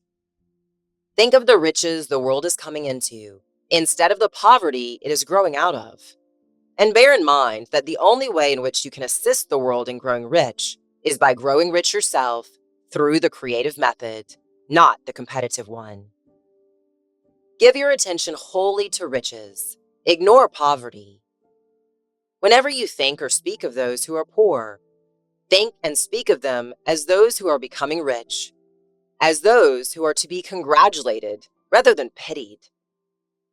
Then they and others will catch the inspiration and begin to search for the way out. Because I say that you are to give your whole time and mind and thought to riches, it does not follow that you are to be sordid or mean. To become really rich is the noblest aim you can have in life, for it includes everything else. On the competitive plane, the struggle to get rich is a godless scramble for power over other men. But when we come into the creative mind, all this is changed. All that is possible in the way of greatness and soul unfoldment, of service and lofty endeavor, comes by way of getting rich. All is made possible by the use of things. If you lack for physical health, you will find that the attainment of it is conditional on your getting rich. Only those who are emancipated from financial worry and who have the means to live a carefree existence and follow hygienic practices can have and retain health. Moral and spiritual greatness is possible only to those who are above the competitive battle for existence. And only those who are becoming rich on the plane of creative thought are free from the degrading influences of competition. If your heart is set on domestic happiness, remember that love flourishes best where there is refinement, a high level of thought, and freedom from corrupting influences. And these are to be found only where riches are attained by the exercise of creative thought, without strife or rivalry. You can aim at nothing so great or noble, I repeat, as to become rich. And you must fix your attention upon your mental picture of riches, to the exclusion of all that may tend to dim or obscure the vision. You must learn to see the underlying truth in all things. You must see beneath all seemingly wrong conditions the great one life, ever moving forward toward fuller expression and more complete happiness. It is the truth that there is no such thing as poverty, that there is only wealth. Some people remain in poverty because they're ignorant of the fact that there is wealth for them. And these can best be taught by showing them the way to affluence in your own person and practice. Others are poor because while they feel that there is a way out, they are too intellectually indolent to put forth the mental effort necessary to find that way and travel it. And for these, the very best thing you can do is to arouse their desire by showing them the happiness that comes from being rightly rich. Others still are poor because while they have some notion of science, they've become so swamped and lost in the maze of the metaphysical and occult theories that they don't know which road to take. They try a mixture of many systems and fail in all. For these, again, the very best thing to do is show the right way in your own person and practice. An ounce of doing things is worth a pound of theorizing. The very best thing you can do for the whole world is to make the most of yourself. You can serve God and man in no more effective way than by getting rich. That is, if you get rich by the creative method and not by the competitive one. Another thing, we assert that this book gives you in detail the principles of the science of getting rich, and if that is true, you do not need to read any other book upon the subject. This may sound narrow and egotistical, but consider, there's no more scientific method of computation in mathematics than by addition, subtraction, multiplication, and division. No other method is possible. There can be but one shortest distance between 2 points. There is only one way to think scientifically, and that is to think in the way that leads to the most direct and simplest route to the goal. No man has yet formulated a briefer or less complex system than the one set forth herein. It has been stripped of all non-essentials. When you commence on this, lay all others aside. Put them out of your mind altogether. Read this book every day. Keep it with you. Commit it to memory. And do not think about other systems and theories. If you do, you will begin to have doubts and to be uncertain and wavering in your thought. And then you'll begin to make failures.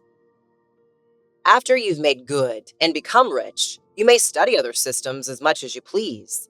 But until you are quite sure that you've gained what you want, do not read anything on this line but this book, unless it be the authors mentioned in the preface. And read only the most optimistic comments in the world's news, those in harmony with your picture. Also, postpone your investigations into the occult. Do not dabble in theosophy, spiritualism, or kindred studies. It is very likely that the dead still live and are near. But if they are, let them alone. Mind your own business. Wherever the spirits of the dead may be, they have their own work to do and their own problems to solve, and we have no right to interfere with them. We cannot help them, and it is very doubtful whether they can help us or whether we have any right to trespass upon their time if they can. Let the dead and the hereafter alone and solve your own problem. Get rich. If you begin to mix with the occult, you will start mental cross currents, which will surely bring your hopes to shipwreck. Now, this and the preceding chapters have brought us to the following statement of basic facts. There is a thinking form from which all things are made, and which, in its original state, permeates, penetrates, and fills the interspaces of the universe. A thought, in this substance, produces the thing that is imagined by the thought. Man can form things in his thought, and by impressing his thought upon formless substance, can cause the thing he thinks about to be created. In order to do this, man must pass from the competitive to the creative mind. He must form a clear mental picture of the things he wants, and hold this picture in his thoughts with the fixed purpose to get what he wants, and the unwavering faith that he does get what he wants. closing his mind against all that may tend to shake his purpose, dim his vision, or quench his faith. And in addition to all this, we shall now see that he must live and act in a certain way. Chapter 11. Acting in a certain way. Thought is the creative power, or the impelling force which causes the creative power to act. Thinking in a certain way will bring riches to you, but you must not rely upon thought alone, paying no attention to personal action. That is the rock upon which many otherwise scientific metaphysical thinkers meet shipwreck. The failure to connect thought with personal action. We have not yet reached the stage of development, even supposing such a stage to be possible, in which man can create directly from formless substance without nature's processes or the work of human hands. Man must not only think, but his personal action must supplement his thought. By thought, you can cause the gold in the hearts of the mountains to be impelled toward you, but it will not mine itself, refine itself, coin itself into double eagles, and come rolling along the roads, seeking its way into your pocket. Under the impelling power of the Supreme Spirit, men's affairs will be so ordered that someone will be led to mine the gold for you. Other men's business transactions will be so directed that the gold will be brought towards you. And you must so arrange your own business affairs that you may be able to receive it when it comes to you. Your thought makes all things, animate and inanimate, work to bring you what you want, but your personal activity must be such that you can rightly receive what you want when it reaches you. You are not to take it as charity, nor to steal it. You must give every man more in use value than he gives you in cash value. The scientific use of thought consists in forming a clear and distinct mental image of what you want, in holding fast to the purpose to get what you want, and in realizing with grateful faith that you do get what you want. Do not try to project your thought in any mysterious or occult way with the idea of having it go out and do things for you. That is wasted effort and will weaken your power to think with sanity. The action of thought in getting rich is fully explained in the preceding chapters. Your faith and purpose positively impress your vision upon formless substance, which has the same desire for more life that you have. And this vision, received from you, sets all the creative forces at work in and through their regular channels of action, but directed towards you. It is not your part to guide or supervise the creative process. All you have to do with that is to retain your vision, stick to your purpose, and maintain your faith and gratitude. But you must act in a certain way so that you can appreciate what is yours when it comes to you, so that you can meet the things you have in your picture and put them in their proper places as they arrive. You can readily see the truth of this. When things reach you, they will be in the hands of other men who will ask an equivalent for them. And you can only get what is yours by giving the other man what is his. Your pocketbook is not going to be transformed into a Fortunatus's purse, which shall be always full of money without effort on your part. This is the crucial point in the science of getting rich, right here, where thought and personal action must be combined. There are very many people who consciously or unconsciously set the creative forces in action by the strength and persistence of their desires, but who remain poor because they do not provide for the reception of the thing they want when it comes.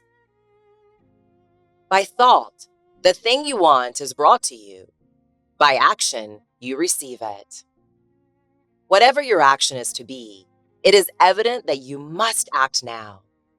You cannot act in the past, and it is essential to the clearness of your mental vision that you dismiss the past from your mind. You cannot act in the future, for the future is not here yet, and you cannot tell how you will want to act in any future contingency until that contingency has arrived. Because you're not in the right business, or the right environment now, don't think that you must postpone action until you get into the right business or environment. And do not spend time in the present taking thought as to the best course in possible future emergencies. Have faith in your ability to meet any emergency when it arrives.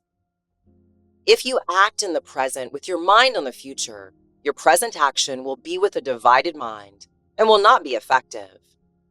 Put your whole mind into present action. Don't give your creative impulse to original substance and then sit down and wait for results. If you do, you will never get them. Act now. There's never any time but now, and there never will be any time but now. If you are ever to begin to make ready for the reception of what you want, you must begin now. And your action, whatever it is, must most likely be in your present business or employment, and must be upon the persons and things in your present environment. You cannot act where you are not. You cannot act where you've been. And you cannot act where you are going to be. You can act only where you are.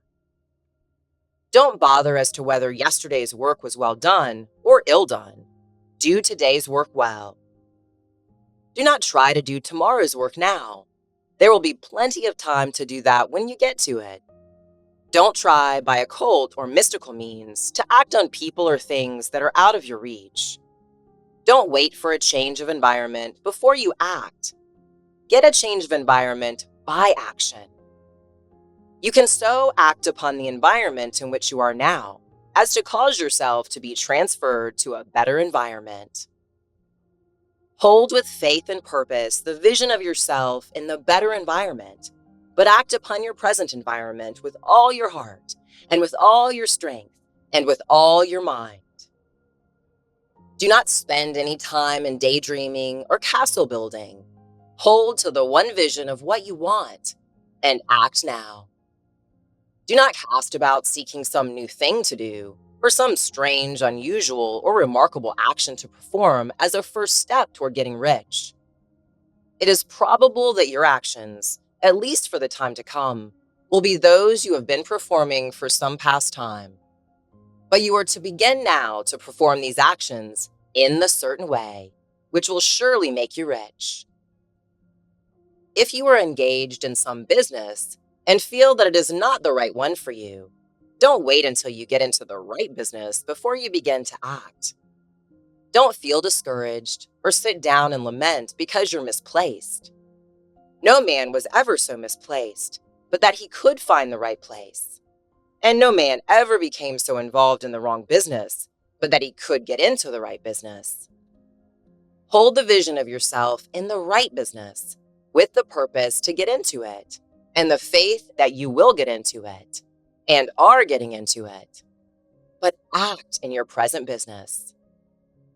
Use your present business as the means of getting a better one, and use your present environment as the means of getting into a better one. Your vision of the right business, if held with faith and purpose, will cause the Supreme to move the right business towards you. And your action, if performed in the certain way, will cause you to move toward the business. If you are an employee or wage earner and feel that you must change places in order to get what you want, don't project your thought into space and rely upon it to get you another job.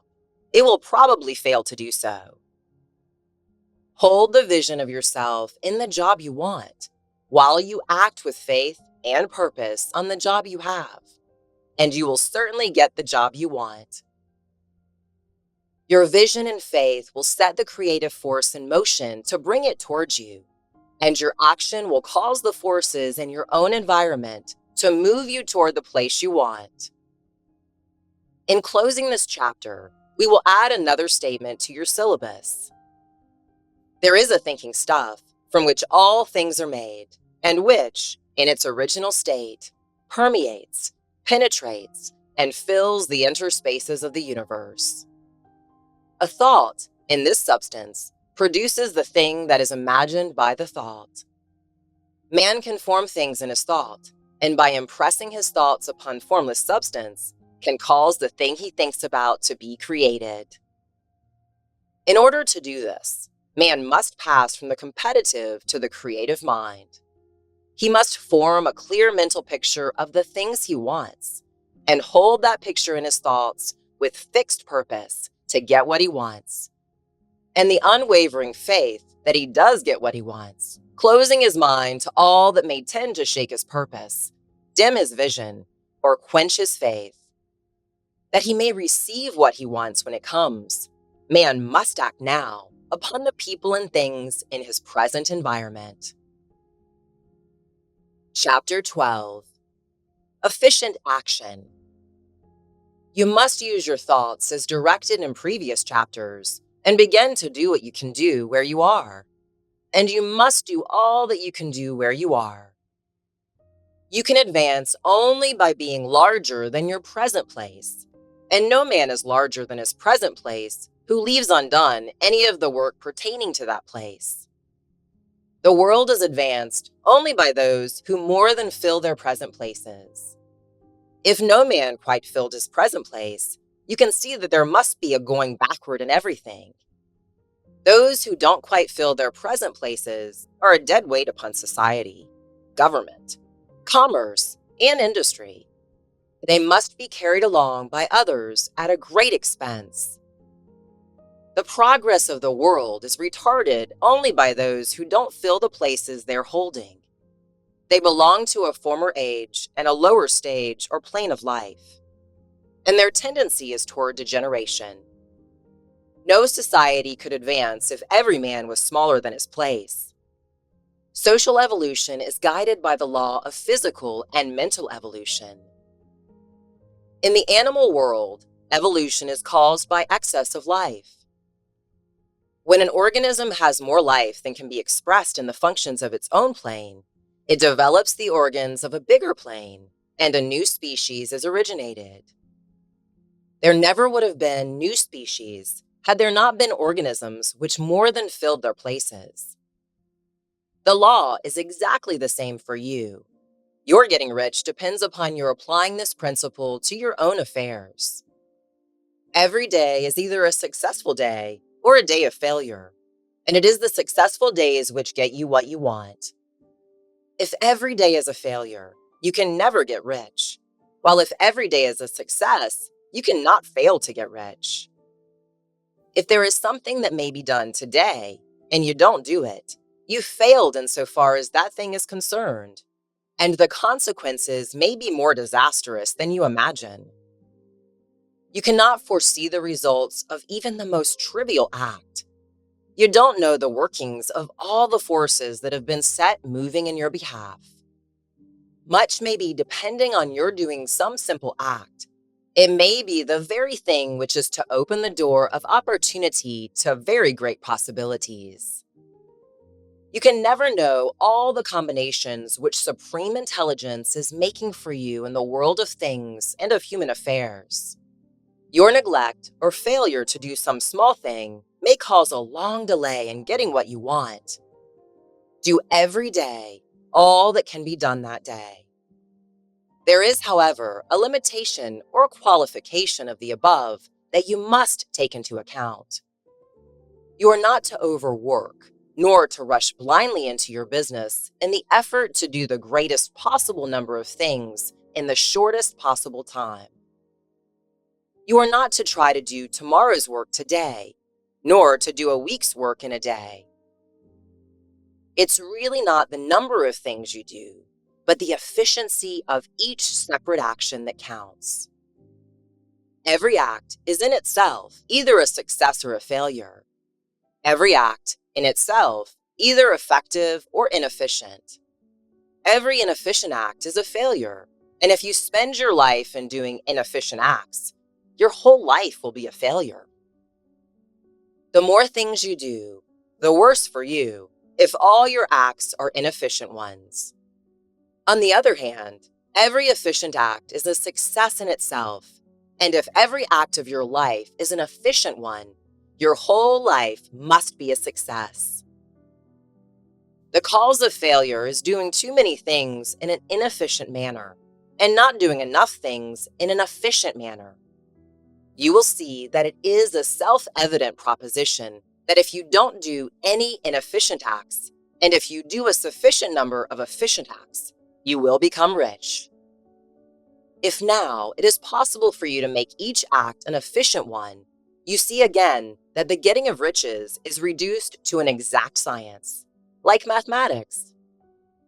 The matter turns then on the question whether you can make each separate act a success in itself, and this you can certainly do. You can make each act a success because all power is working with you, and all power cannot fail. Power is at your service, and to make each act efficient, you have only to put power into it. Every action is either strong or weak, and when everyone is strong, you're acting in the certain way which will make you rich. Every act can be made strong and efficient by holding your vision while you're doing it and putting the whole power of your faith and purpose into it.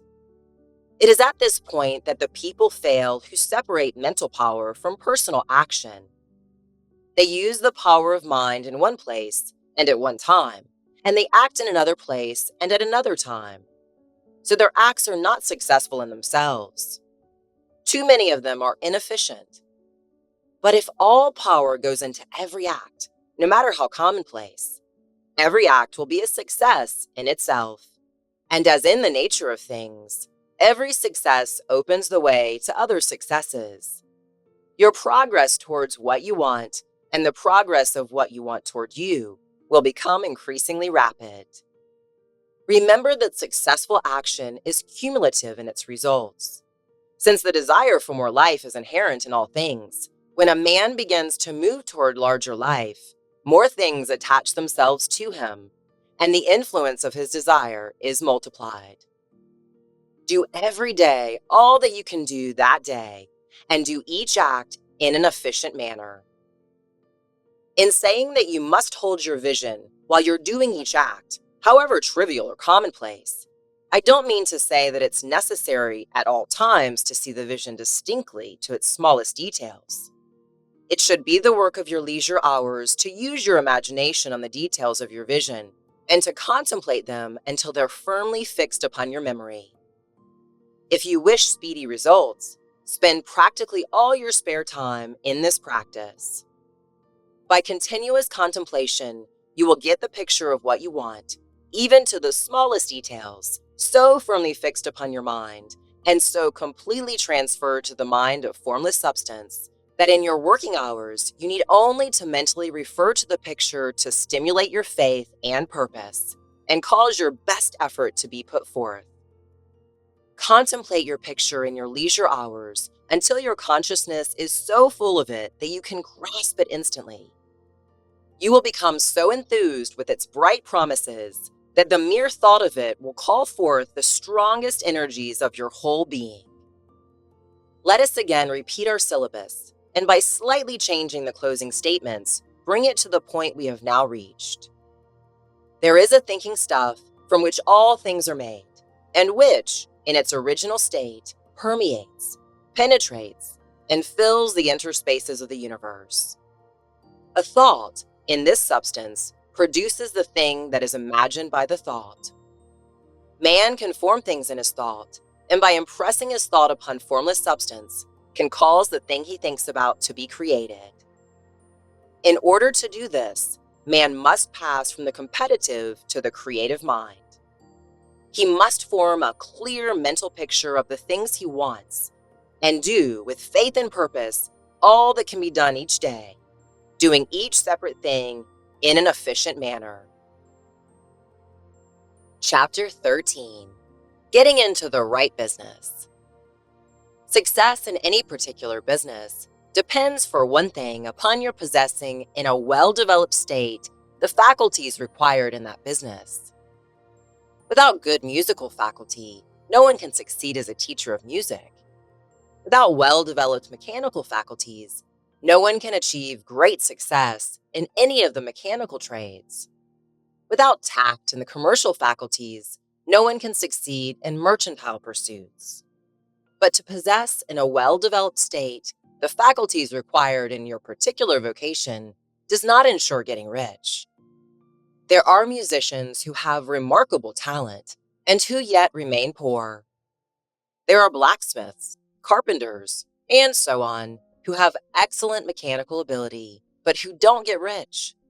And there are merchants with good faculties for dealing with men who nevertheless fail. The different faculties are tools. It is essential to have good tools, but it is also essential that the tools should be used in the right way. One man can take a sharp saw, a square, a good plane, and so on, and build a handsome article of furniture. Another man can take the same tools and set to work to duplicate the article, but his production will be a botch. He doesn't know how to use good tools in a successful way. The various faculties of your mind are the tools with which you must do the work which is to make you rich. It will be easier for you to succeed if you get into a business for which you are well equipped with mental tools. Generally speaking, you'll do best in that business which will use your strongest faculties, the one for which you are naturally best fitted. But there are limitations to this statement. No man should regard his vocation as being irrevocably fixed by the tendencies with which he was born. You can get rich in any business, for if you have not the right talent for it, you can develop that talent. It merely means that you'll have to make your tools as you go along, instead of confining yourself to the use of those with which you were born. It will be easier for you to succeed in a vocation for which you already have the talents in a well-developed state. But you can succeed in any vocation, for you can develop any rudimentary talent, and there is no talent of which you have not at least the rudiment. You will get rich most easily in point of effort if you do that for which you are best fitted. But you will get rich most satisfactorily if you do that which you want to do. Doing what you want to do is life, and there's no real satisfaction in living if you're compelled to be forever doing something which we do not like to do, and can never do what we want to do. And it is certain that you can do what you want to do. The desire to do it is proof that you have within you the power which can do it. Desire is a manifestation of power. The desire to play music is the power which can play music, seeking expression and development. The desire to invent mechanical devices is the mechanical talent seeking expression and development. Where there is no power, either developed or undeveloped, to do a thing, there is never any desire to do that thing. And where there is strong desire to do a thing, it is certain proof that the power to do it is strong, and only requires to be developed and applied in the right way. All things else being equal, it is best to select the business for which you have the best developed talent. But if you have a strong desire to engage in any particular line of work, you should select that work as the ultimate end at which you aim. You can do what you want to do, and it is your right and privilege to follow the business or vocation which will be most congenial and pleasant. You are not obliged to do what you don't like to do, and should not expect it as a means to bring you the doing of the thing you want to do. If there are past mistakes whose consequences have placed you in an undesirable business or environment, you may be obliged for some time to do what you don't like to do, but you can make the doing of it pleasant by knowing that it is making it possible for you to come to the doing of what you want to do. If you feel that you're not in the right vocation, do not act too hastily in trying to get into another one. The best way, generally, to change business or environment is by growth. Do not be afraid to make a sudden or radical change if the opportunity is presented, and you feel after careful consideration that it is the right opportunity. But never take sudden or radical action when you're in doubt as to the wisdom of doing so. There is never any hurry on the creative plane, and there's no lack of opportunity. When you get out of the competitive mind, you'll understand that you never need to act hastily. No one else is going to beat you to the thing you want to do. There is enough for all. If one place is taken, another and a better one will be opened for you a little further on. There's plenty of time. When you're in doubt, wait. Fall back on the contemplation of your vision and increase your faith and purpose. And by all means, in times of doubt and indecision, cultivate gratitude. A day or two spent in contemplating the vision of what you want and an earnest thanksgiving that you are getting it will bring your mind into such close relationship with the Supreme that you'll make no mistake when you do act. There is a mind which knows all there is to know, and you can come into close unity with this mind by faith and the purpose to advance in life if you have deep gratitude. Mistakes come from acting hastily, or from acting in fear or doubt, or in forgetfulness of the right motive, which is more life to all and less to none. As you go on in this certain way, opportunities will come to you in increasing number, and you'll need to be very steady in your faith and purpose, and to keep in close touch with the All Mind by reverent gratitude. Do all that you can do in a perfect manner every day, but do it without haste, worry, or fear. Go as fast as you can, but never hurry. Remember that in the moment you begin to hurry, you cease to be a creator and become a competitor. You drop back upon the old plane again. Wherever you find yourself hurrying, call a halt, fix your attention on the mental image of the thing you want, and begin to give thanks that you are getting it. The exercise of gratitude will never fail to strengthen your faith and renew your purpose. Chapter 14. The Impression of Increase. Whether you change your vocation or not, your actions for the present must be those pertaining to the business in which you are now engaged. You can get into the business you want by making constructive use of the business you're already established in, by doing your daily work in a certain way. And insofar as your business consists in dealing with other men, whether personally or by letter, the key thought of all your efforts must be to convey to their minds the impression of increase. Increase is what all men and all women are seeking. It is the urge of the formless intelligence within them, seeking fuller expression. The desire for increase is inherent in all nature. It is the fundamental impulse of the universe. All human activities are based on the desire for increase. People are seeking more food, more clothes, better shelter, more luxury, more beauty, more knowledge, more pleasure, increase in something, more life. Every living thing is under this necessity for continuous advancement. Where increase of life ceases, dissolution and death set in at once. Man instinctively knows this, and hence he is forever seeking more.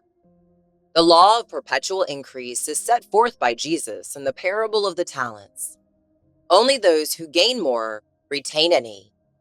From him who hath not shall be taken away even that which he hath. The normal desire for increased wealth is not an evil or reprehensible thing. It is simply the desire for more abundant life. It is aspiration. And because it is the deepest instinct of their natures, all men and women are attracted to him who can give them more of the means of life. In following the certain way, as described in the foregoing pages, you are getting continuous increase for yourself, and you are giving it to all with whom you deal. You are a creative center, from which increase is given off to all. Be sure of this, and convey assurance of the fact to every man, woman, and child with whom you come in contact.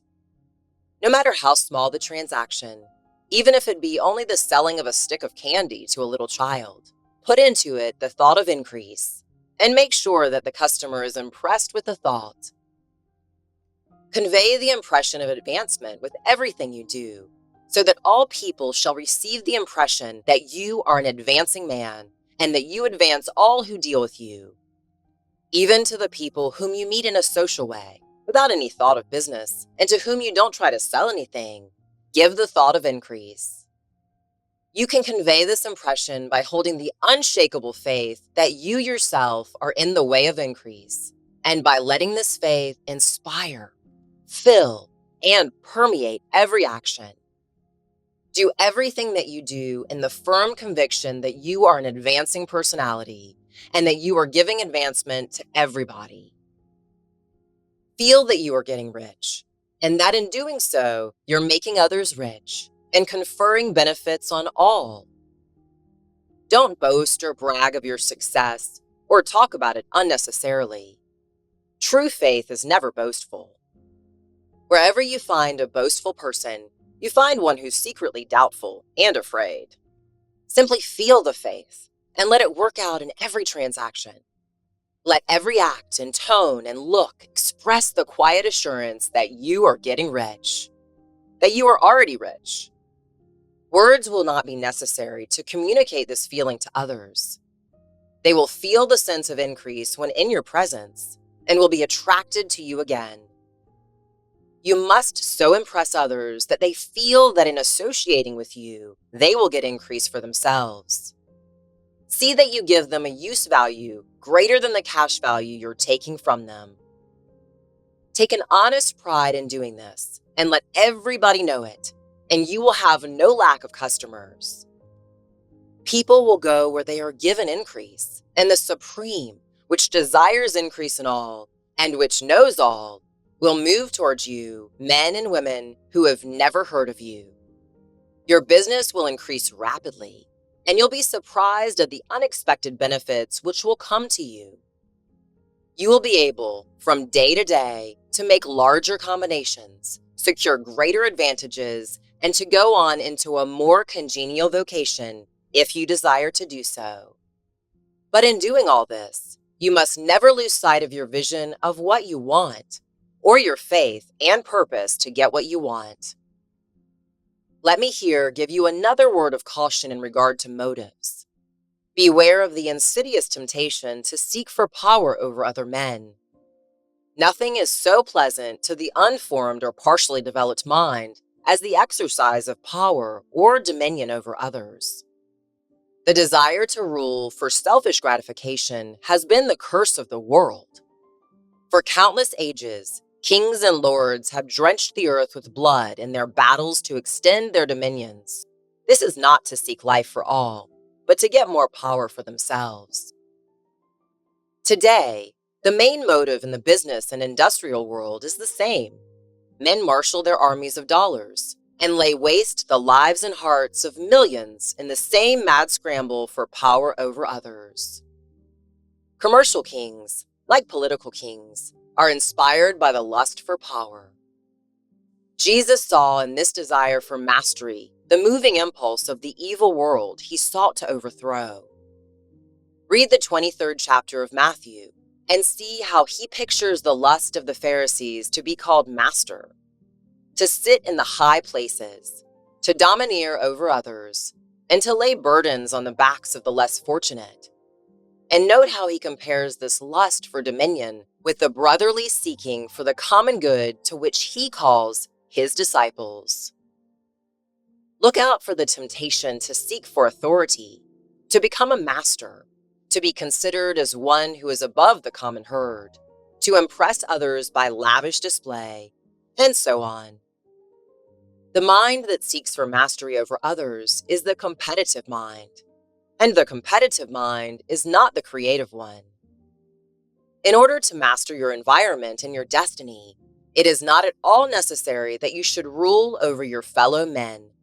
And indeed, when you fall into the world's struggle for the high places, you begin to be conquered by fate and environment, and your getting rich becomes a matter of chance and speculation. Beware of the competitive mind. No better statement of the principle of creative action can be formulated than the favorite declaration of the late Golden Rule. Jones of Toledo. What I want for myself, I want for everybody. Chapter 15. The Advancing Man. What I have said in the last chapter applies as well to the professional man and the wage earner as to the man who is engaged in mercantile business. No matter whether you're a physician, a teacher, or a clergyman, if you can give increase to life to others and make them sensible of the fact, they will be attracted to you and you will get rich. The physician who holds the vision of himself as a great and successful healer and who works towards the complete realization of that vision with faith and purpose, as described in former chapters, will come into such close touch with the source of life that he will be phenomenally successful. Patients will come to him in throngs. No one has a greater opportunity to carry into effect the teachings of this book than the practitioner of medicine. It does not matter to which of the various schools he may belong, for the principle of healing is common to all of them and may be reached by all alike. The advancing man in medicine who holds to a clear mental image of himself as successful and who obeys the laws of faith, purpose, and gratitude will cure every curable case he undertakes, no matter what remedies he may use. In the field of religion, the world cries out for the clergyman who can teach his hearers the true science of abundant life. He who masters the details of the science of getting rich, together with the allied sciences of being well, of being great, and of winning love, and who teaches these details from the pulpit, will never lack for a congregation. This is the gospel that the world needs. It will give increase of life, and men will hear it gladly, and will give liberal support to the man who brings it to them. What is now needed is a demonstration of the science of life from the pulpit. We want preachers who can not only tell us how, but who in their own persons will show us how. We need the preacher who will himself be rich, healthy, great, and beloved to teach us how to attain these things. And when he comes, he will find a numerous and loyal following. The same is true of the teacher who can inspire the children with faith and purpose of the advancing life. He will never be out of a job. And any teacher who has this faith and purpose can give it to his pupils. He cannot help giving it to them if it's part of his own life and practice. What is true of the teacher, preacher, and physician is true of the lawyer, dentist, real estate man, insurance agent, of everybody.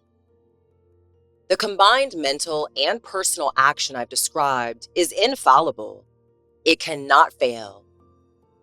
Every man and woman who follows these instructions steadily, perseveringly, and to the letter will get rich. The law of the increase of life is as mathematically certain in its operation as the law of gravitation. Getting rich is an exact science. The wage earner will find this as true of his case as of any of the others mentioned. Don't feel that you have no chance to get rich because you're working where there's no visible opportunity for advancement, where wages are small and the cost of living high. Form your clear mental vision of what you want and begin to act with faith and purpose. Do all the work you can do every day and do each piece of work in a perfectly successful manner. Put the power of success and the purpose to get rich into everything that you do.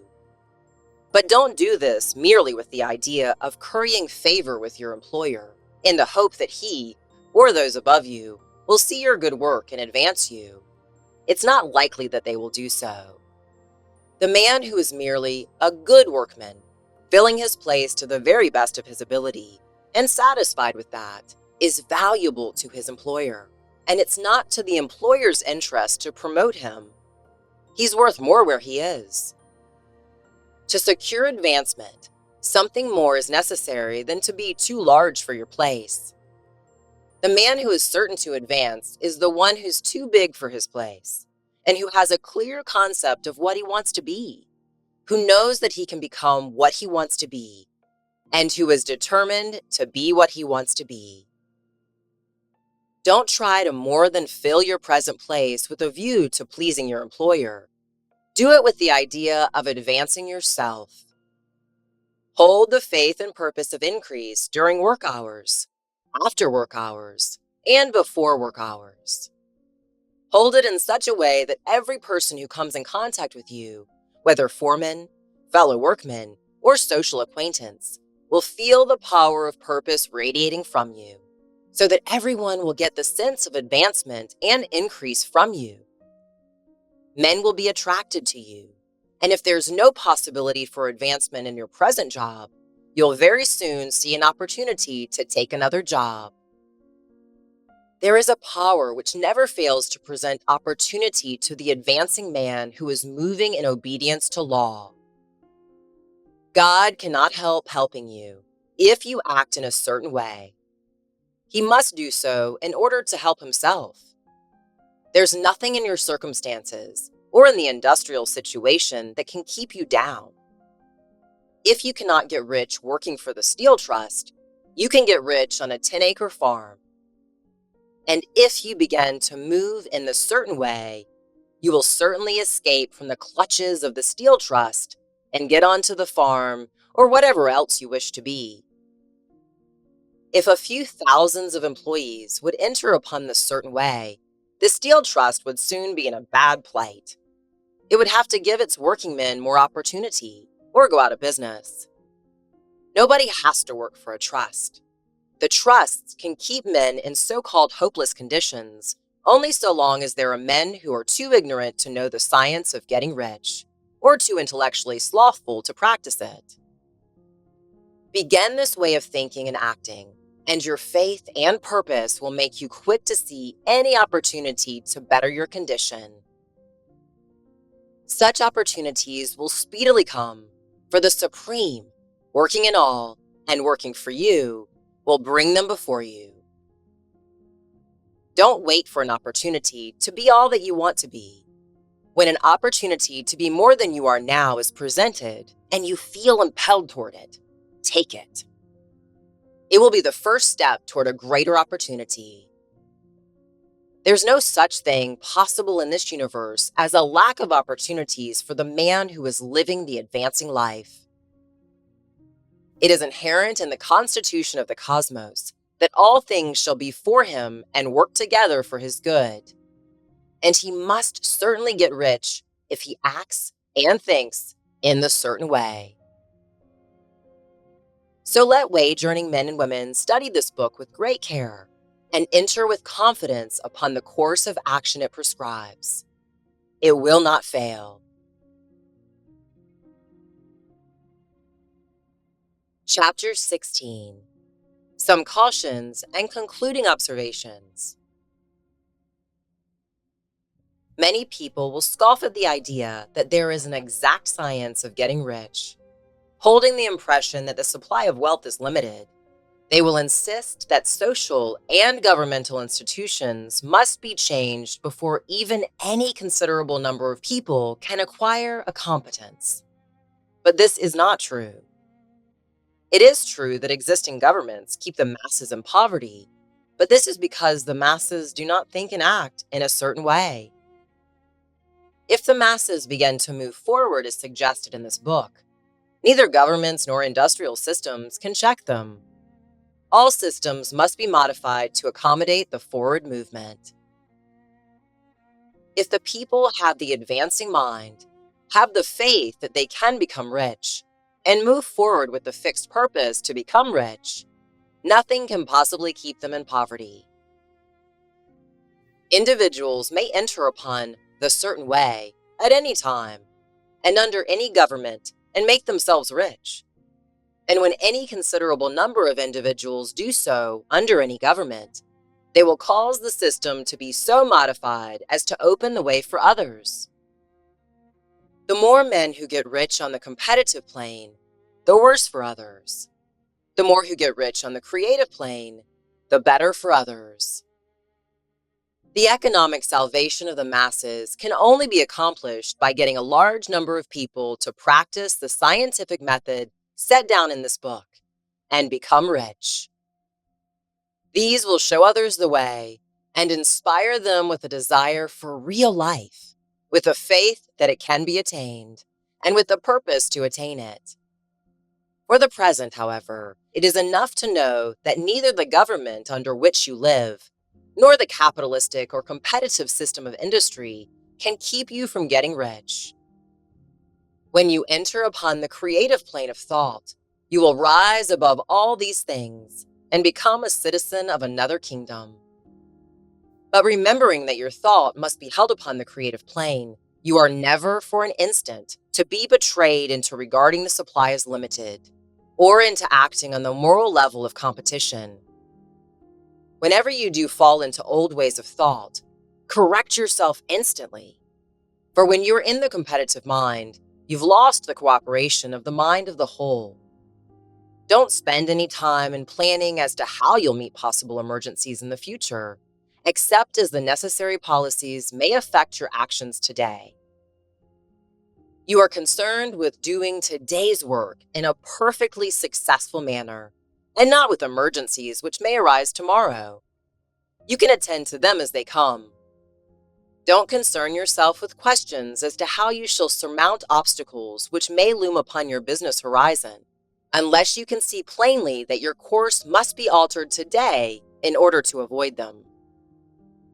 No matter how tremendous an obstruction may appear at a distance, you'll find that if you go on in the certain way, it will disappear as you approach it, or that a way over, through, or around it will appear. No possible combination of circumstances can defeat a man or woman who's proceeding to get rich along strictly scientific lines. No man or woman who obeys the law can fail to get rich, any more than one can multiply 2 by 2 and fail to get 4. Give no anxious thought to possible disasters, obstacles, panics, or unfavorable combinations of circumstances. It is time enough to meet such things when they present themselves before you in the immediate present, and you will find that every difficulty carries with it the wherewithal for its overcoming. Guard your speech. Never speak of yourself, your affairs, or of anything else in a discouraged or discouraging way. Never admit the possibility of failure, or speak in a way that infers failure as a possibility. Never speak of the times as being hard, or of business conditions as being doubtful. Times may be hard, and business doubtful for those who are on the competitive plane, but they can never be so for you. You can create what you want, and you are above fear. When others are having hard times and poor business, you'll find your greatest opportunities. Train yourself to think of and to look upon the world as something which is becoming, which is growing, and to regard seeming evil as being only that which is undeveloped. Always speak in terms of advancement. To do otherwise is to deny your faith, and to deny your faith is to lose it. Never allow yourself to feel disappointed. You may expect to have a certain thing at a certain time, and not get it at that time, and this will appear to you like failure. But if you'll hold to your faith, you'll find that the failure is only apparent.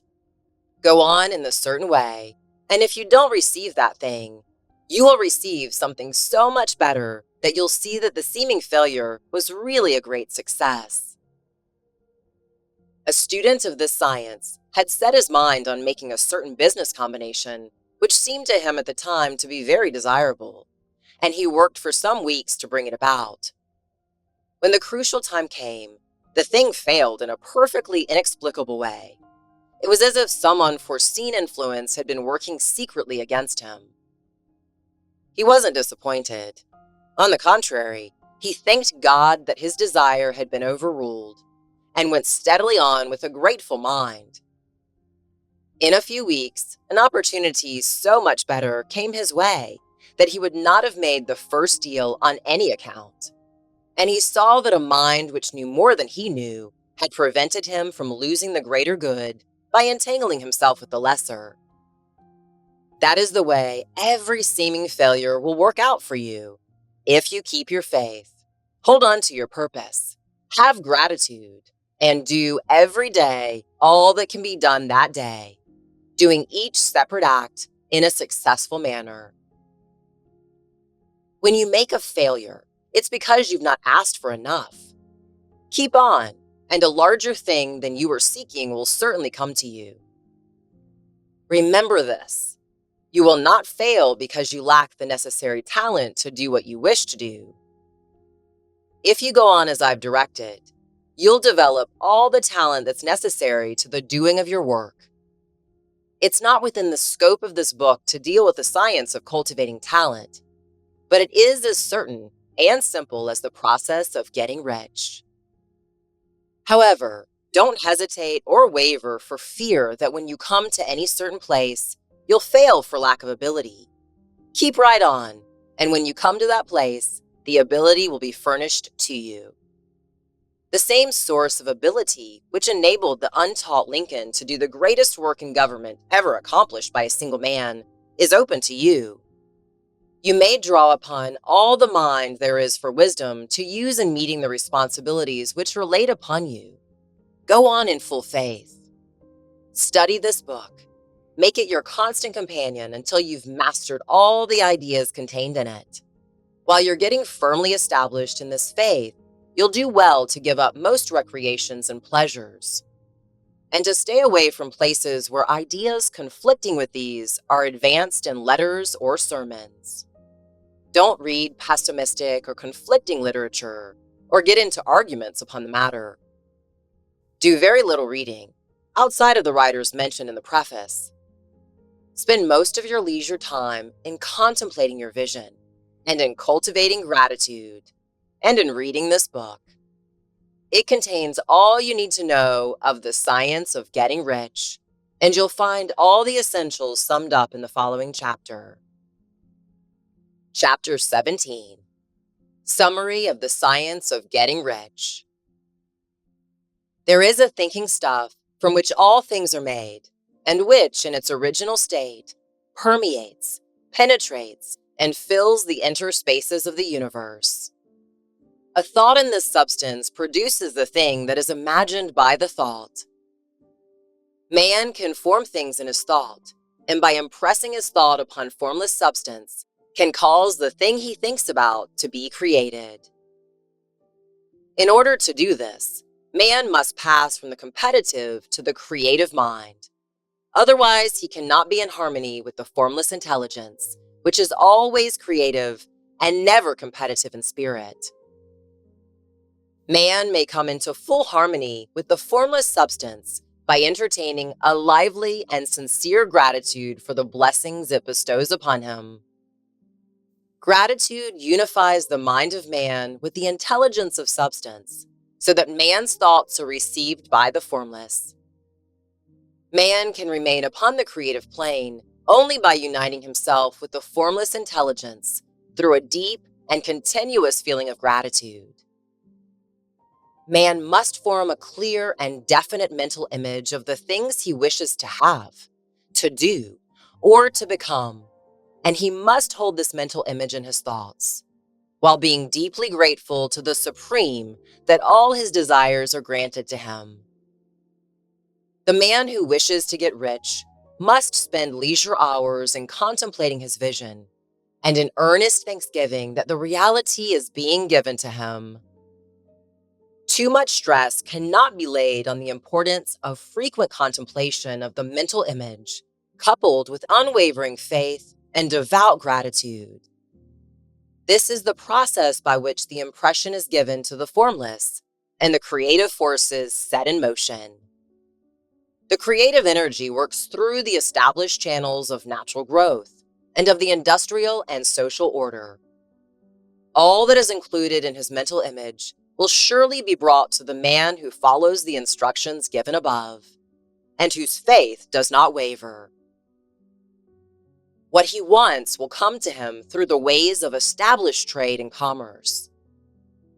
In order to receive his own, when it shall come to him, man must be active, and this activity can only consist in more than filling his present place. He must keep in mind the purpose to get rich through the realization of his mental image. And he must do, every day, all that can be done that day, taking care to do each act in a successful manner. He must give to every man a use value in excess of the cash value he receives, so that each transaction makes for more life. And he must so hold the advancing thought that the impression of increase will be communicated to all with whom he comes in contact. The men and women who practice the foregoing instructions will certainly get rich, and the riches they receive will be in exact proportion to the definiteness of their vision, the fixity of their purpose, the steadiness of their faith, and the depth of their gratitude. Thank you for listening to the full recording of The Science of Getting Rich by Wallace D Wattles. If something in today's text spoke to you, I'd love to hear about it in the comments. If you'd like to enjoy more readings with narrated wisdom, you may enjoy The Tao Te Ching by Lao Tzu. If you'd like to listen to that audio, all you have to do is click on it because it's coming up next.